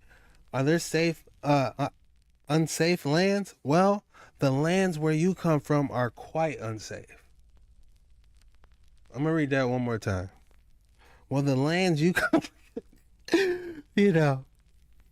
The man standing behind him, don't worry, you will get there fine, sailing in this direction. It was a unique moment to able to understand the situation a little. I spoke again as the owner of the boat. Excuse me, where do you come from? I had a million questions in my head. From the ancestral land, sir. The man answered me in a bounty way, adding later, don't worry, I understand that you have many questions at this. I promise you that they will give you all the necessary information when they arrive to these lands that we indicated to you. We will inform you that they will arrive so you can receive them immediately. The men withdrew quickly, looking in all directions as if searching for someone. The strange visit left us with more questions than answers. Butler did not hesitate for a moment, and as a great leader, he woke up the group that was still fearful and somewhat hesitant. The destination was clear now. We were heading to the new lands called the ancestral lands. We sailed for quite a while, so we're sailing now.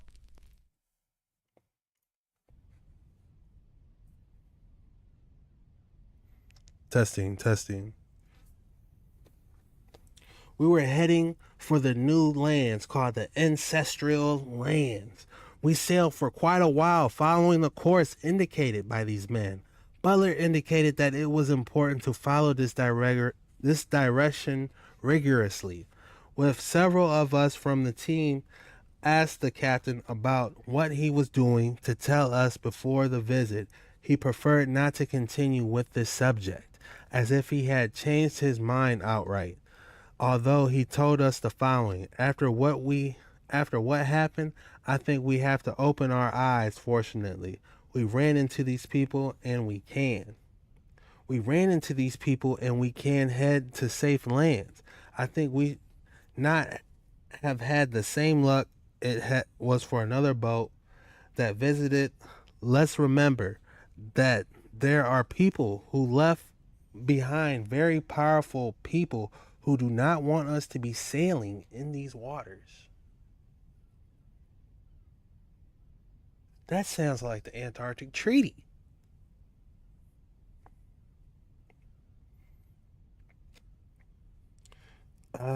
Sailing these waters or knowing all this. Let's wait to arrive as soon as possible to the Republic, and then we will understand more about the situation. It is something complex, but I am glad we have crossed the walls. The journey has just begun, comrades. It is time to understand that we are in a war zone, doing something unique.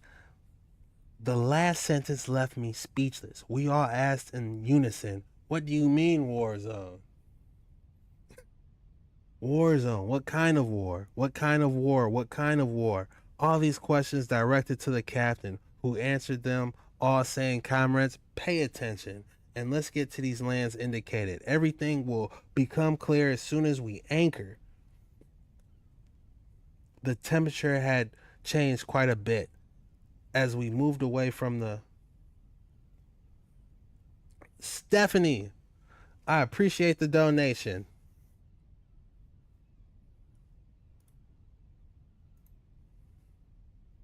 Let's go. I need to add the pop-up here.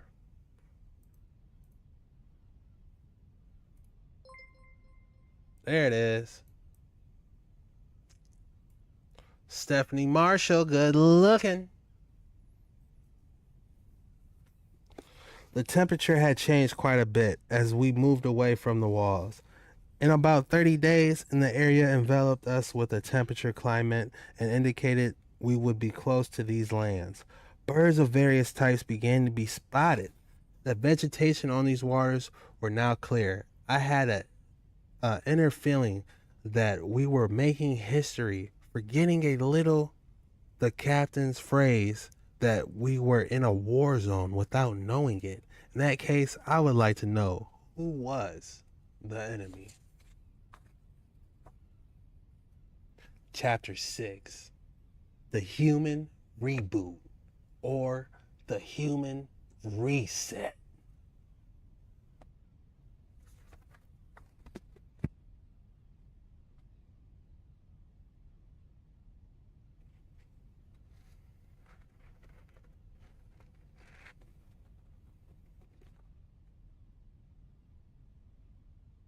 I'm thirsty. Can I get a drink? Do I get a 15-minute break doing this? Dang. You a real one, Jen. If there was, there would be. Just leave it at that and there. Y'all wildin'. Alright, y'all. This is a quick chance to get you something to drink. Because we are going to our next destination.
All right, we back, baby. Take me to the space bridge.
All right, y'all, we back. We on the space bridge. I was trying to say this for a little bit later once we start jumping into spaceships, but we in the interlude. All right, so let's go back to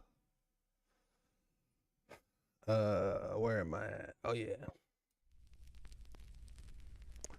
back to the reset. All right, y'all. This is the last chapter for today, bucko. So if you guys are enjoying this and you want to make this a series, hit that like button, comment, say, make the code word for this video is make this a series. If you want this is where we dive into this, look, we barely touched this book. And look, we got 3 more books after this. I'm not going to ruin it, but it gets deep.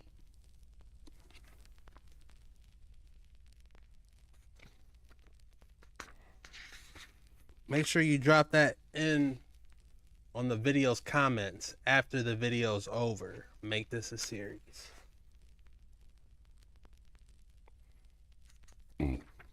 Excuse me. All right.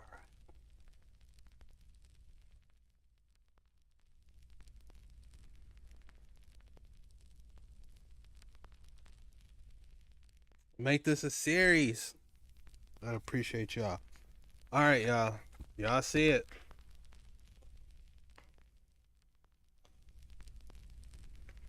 The human reboot. I think this one was muted. This part was muted.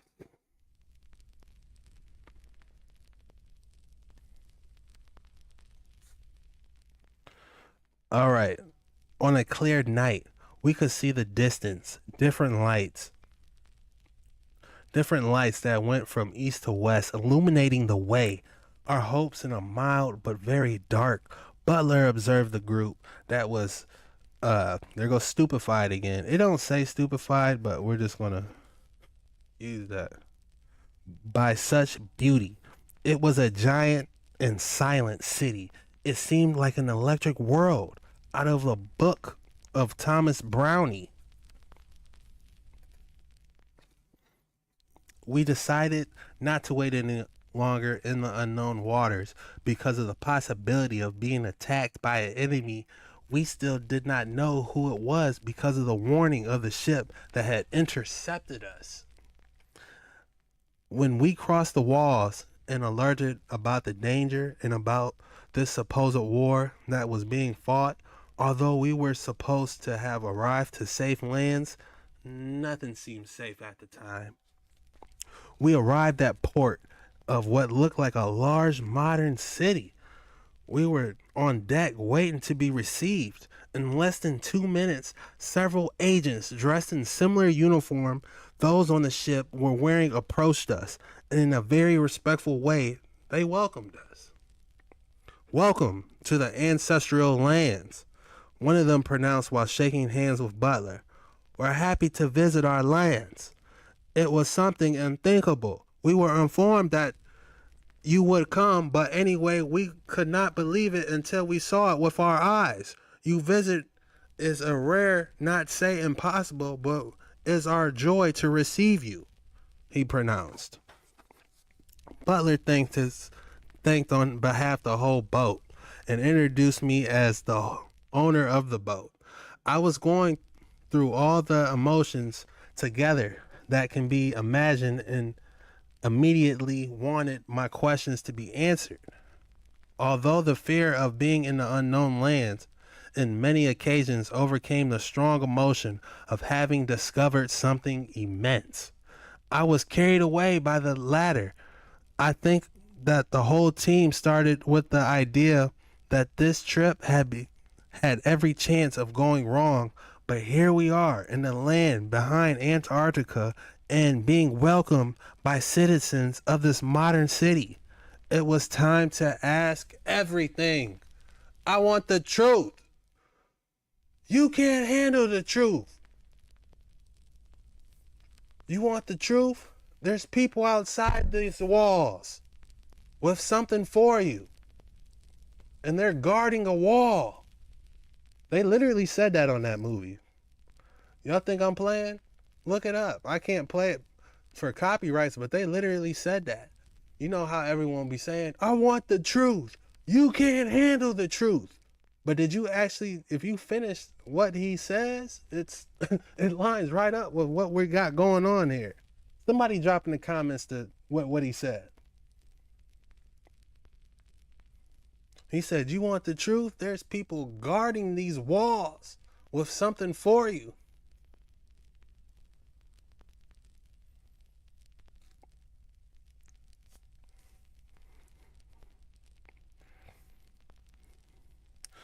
It was time to ask everything. It is our honor to visit these lands that until today were unknown to us. I proclaim, before I mention anything else, this agent interrupted me saying that he had to take me to the office of the President of the Republic himself. Since our visit was almost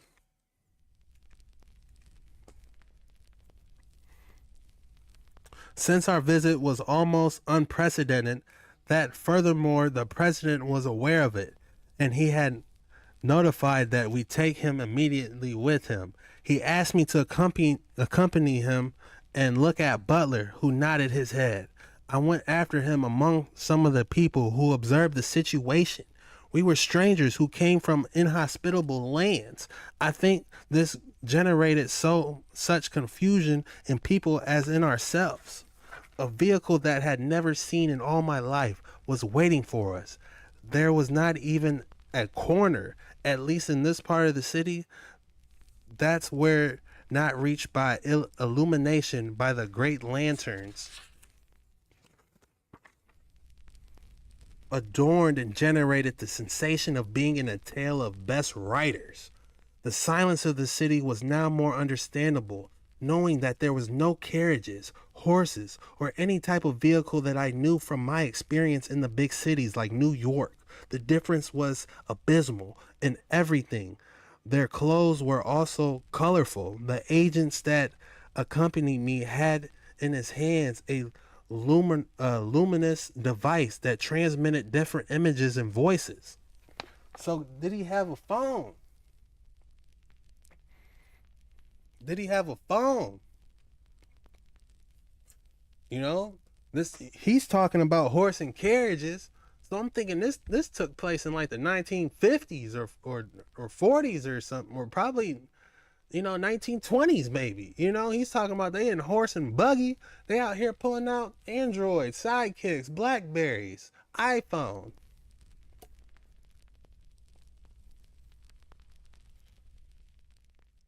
This book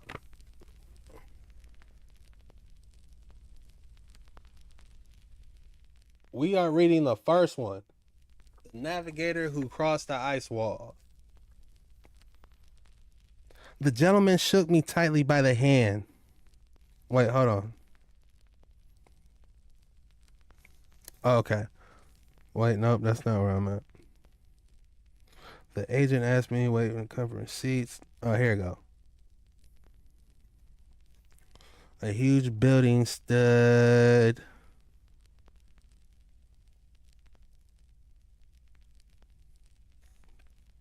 Okay, their clothes were also colorful. The agents that accompanied me had in his hands a luminous device that transmitted different images and voices.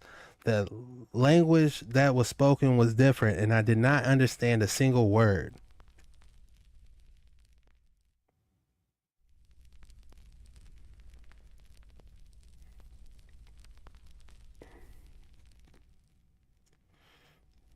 Joe out of control. He said, I want beyond the ice wall, family. A huge stone being stood out among the rest with a large and clear letters. It is said presidential office rebirth. And the flags of his country were highlighted by perfect illumination. The blue circle in the center seemed to stand out. When we arrived, I followed the agent until we entered this immense building. There were connections for the passage between each room. There were seats of different types. The lighting was dim.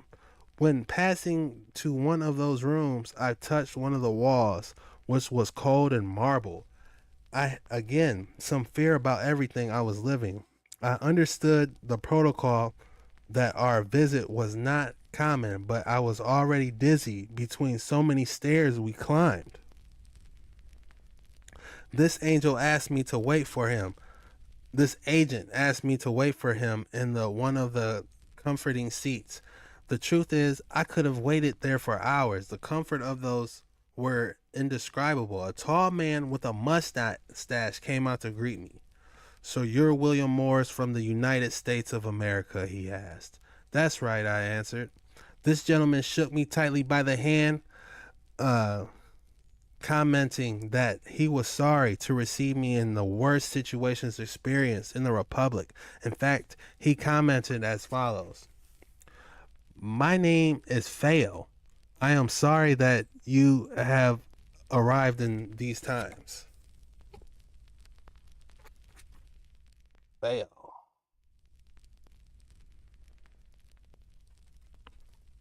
I could be saying that wrong.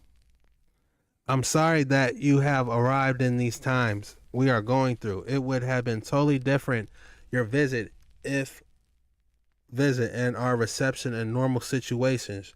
You will know how to understand now when I put it into context. I had so much confusion and questions that I could not say a single word. You see, Mr. Morris, the situation is extreme. There are moments of tension. This war was usually seen from afar, and now we are part of it. I should explain many points for you to understand, but I would have to be limited because I have so many men sailing at this time and they need valuable information. I nodded my head as if pretending to understand everything, only to give way to the story, hence some answers that could be placed in me in this situation. Maybe you don't fully understand it yet, but we are part of what we would call the old humanity. I mean, we're not part of the last reboot process. Do you understand me? Oh, hold on. Let's read this again. Maybe you don't fully understand it yet, but we are part of what we would call the old humanity. I mean, we are not part of the last reboot process. Do you understand me? So if this dude, William Morris, is talking about he's shocked that these people are walking around with phones, and these people are saying, yeah, we're part of the old humanity, we're not part of the last reboot process. This just shows that they had some type of futuristic technology, or advanced technology, I should say. I gotta stop saying futuristic because they had it going on back in the past, y'all.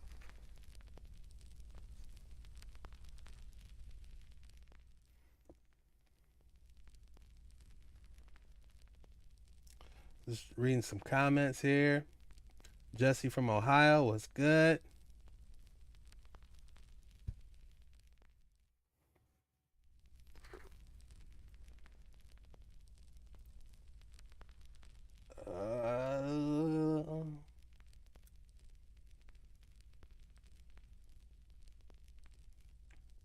All right, let's go back to it. I mean, we're not part of the last reboot process. Do you understand me? I would have every desire to be able to say that I understand, but the truth is, I am lost in all this. What do you refer to as ancient humanity, and how many humanities ever existed? My first question would have been like, what reboot process are you talking about? There are many humanities in different times, as well as there were many resets or reboots. This happens every certain time, already stipulated, or it is done before that date for external reasons. I mean, in a way, intentionally created before reaching that time. As far as we know, here in reality, it's always happens this way, since the natural way is also carried out by manipulating the environment where you come from. So what are they doing? They throwing some dry ice in the hurricanes or what? Damn, they got this in bold.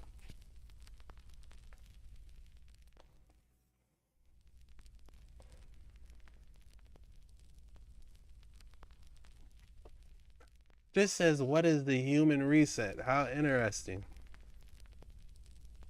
The reboot is a process. Make sure y'all hit that like and subscribe button. We about to go through there on this.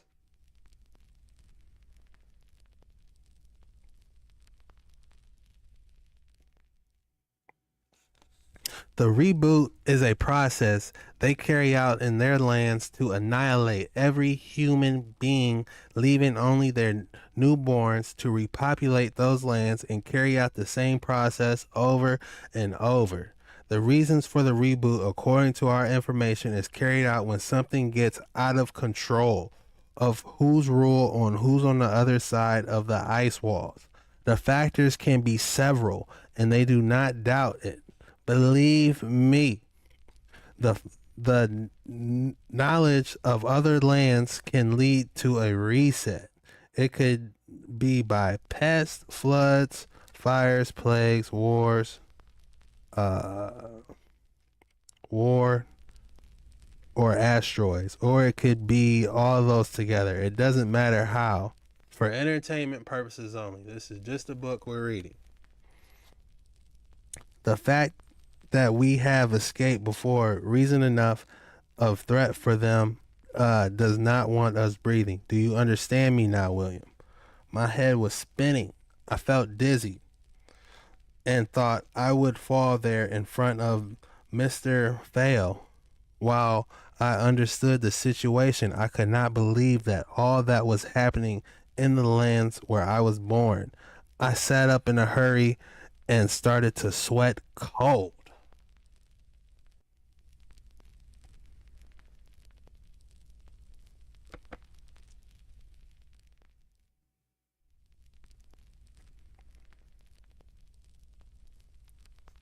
I understand your feelings, William. I wanted to go straight to the raw history so you can understand the situation. There is much more to know, but you will learn it with the days in your stay here. Although these lands are considered out of the conflict, nothing and no one is out of the conflict in these days. Now, if you allow me, I am sorry that the conversation has to be so short, but I must leave urgently. He shook my hand again and rushed back into the room. The agent next to me looked me in my eyes as if he understood my pain for the lands I was leaving behind. I was before and after. I could not believe that all this was happening. We returned to my boat where I had many things to tell the group. Butler was not there. I gathered everyone and told them the situation, how little I understood of everything I had experienced from President Fayle's office. The group was more stunned than me. They began to question me as if I should have asked this or that. But with the confusion mind and the darkness of the story told become difficult to even breathe. We were all in the crisis of not having anything clear. I began to ask where Butler had gone. They told me that he had left on a boat as soon as I left with the agent. We do not know what's going on. Again, we lost Butler, but we do not know about the unknown lands. We were silent. All this was going on around in my head. The old humanity. All of us getting intentionally. Who would carry out all these plans and with the intention? With all this came to my mind, a deafening sound suddenly invaded from the skies. Something's they're talking about the reset, and then something's going on in the sky now. An explosion made us lie up on the ground. The earth shook and the water shook our ship as if it was made of paper. Everything exploded around us. Our eyes were wide open. We didn't understand what was happening. We ran to the deck and saw the worst war landscape that anyone could observe. Not even in our times of war where we lived something similar. Everything was destroyed but screamed in the streets. An alarm was activated. Who knows where, but it was heard throughout the city. A voice tried to calm the people, but it was too late. They had reached the ancestral lands. Chapter 6 or 7, I forgot what we on. The Anakim Giants of the South. Will our heroes meet the giants, the Anakim Giants of the South? Will William Morris return home safely to his wife? Will Butler be all right with the unknown agent? Tune in next time on Dragon Ball Z. No, I'm just kidding. On Dark Waters 9. Yeah. Hey, what y'all, how'd I do? Y'all like that? We gonna do it again? I'm not the best reader, y'all. I tried. I really did. Take me to the space bridge.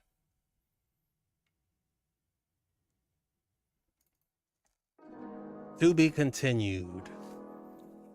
We're on chapter 7. I got a bookmarker here somewhere. Yeah, I like this, man. Once we start getting juicy to the new stuff, it's really gonna take off. Might be able to do it tomorrow, y'all. So, same time, same place. Huge shout out while I'm here. Let's read chat. What do you guys think?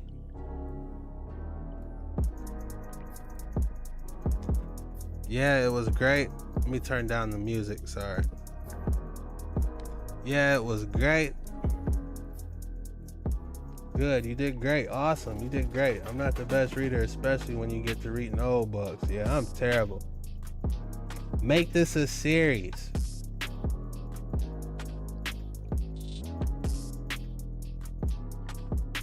My head is on a swivel.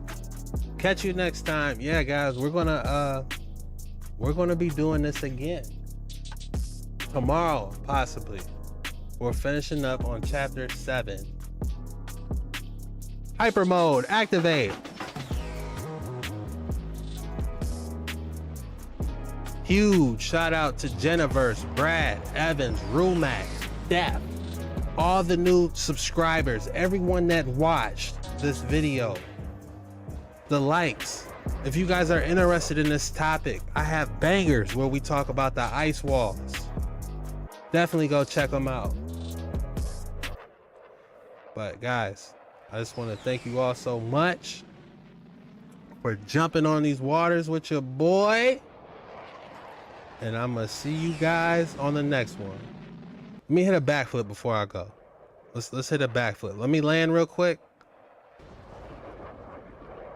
Hold on, watch how I do this. Hold on.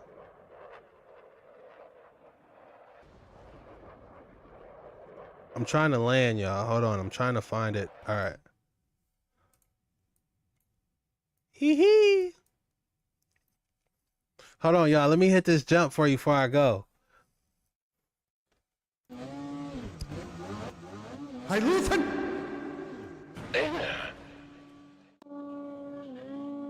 All right, y'all. It's your boy Jesky Chuck signing out. I'm gonna catch y'all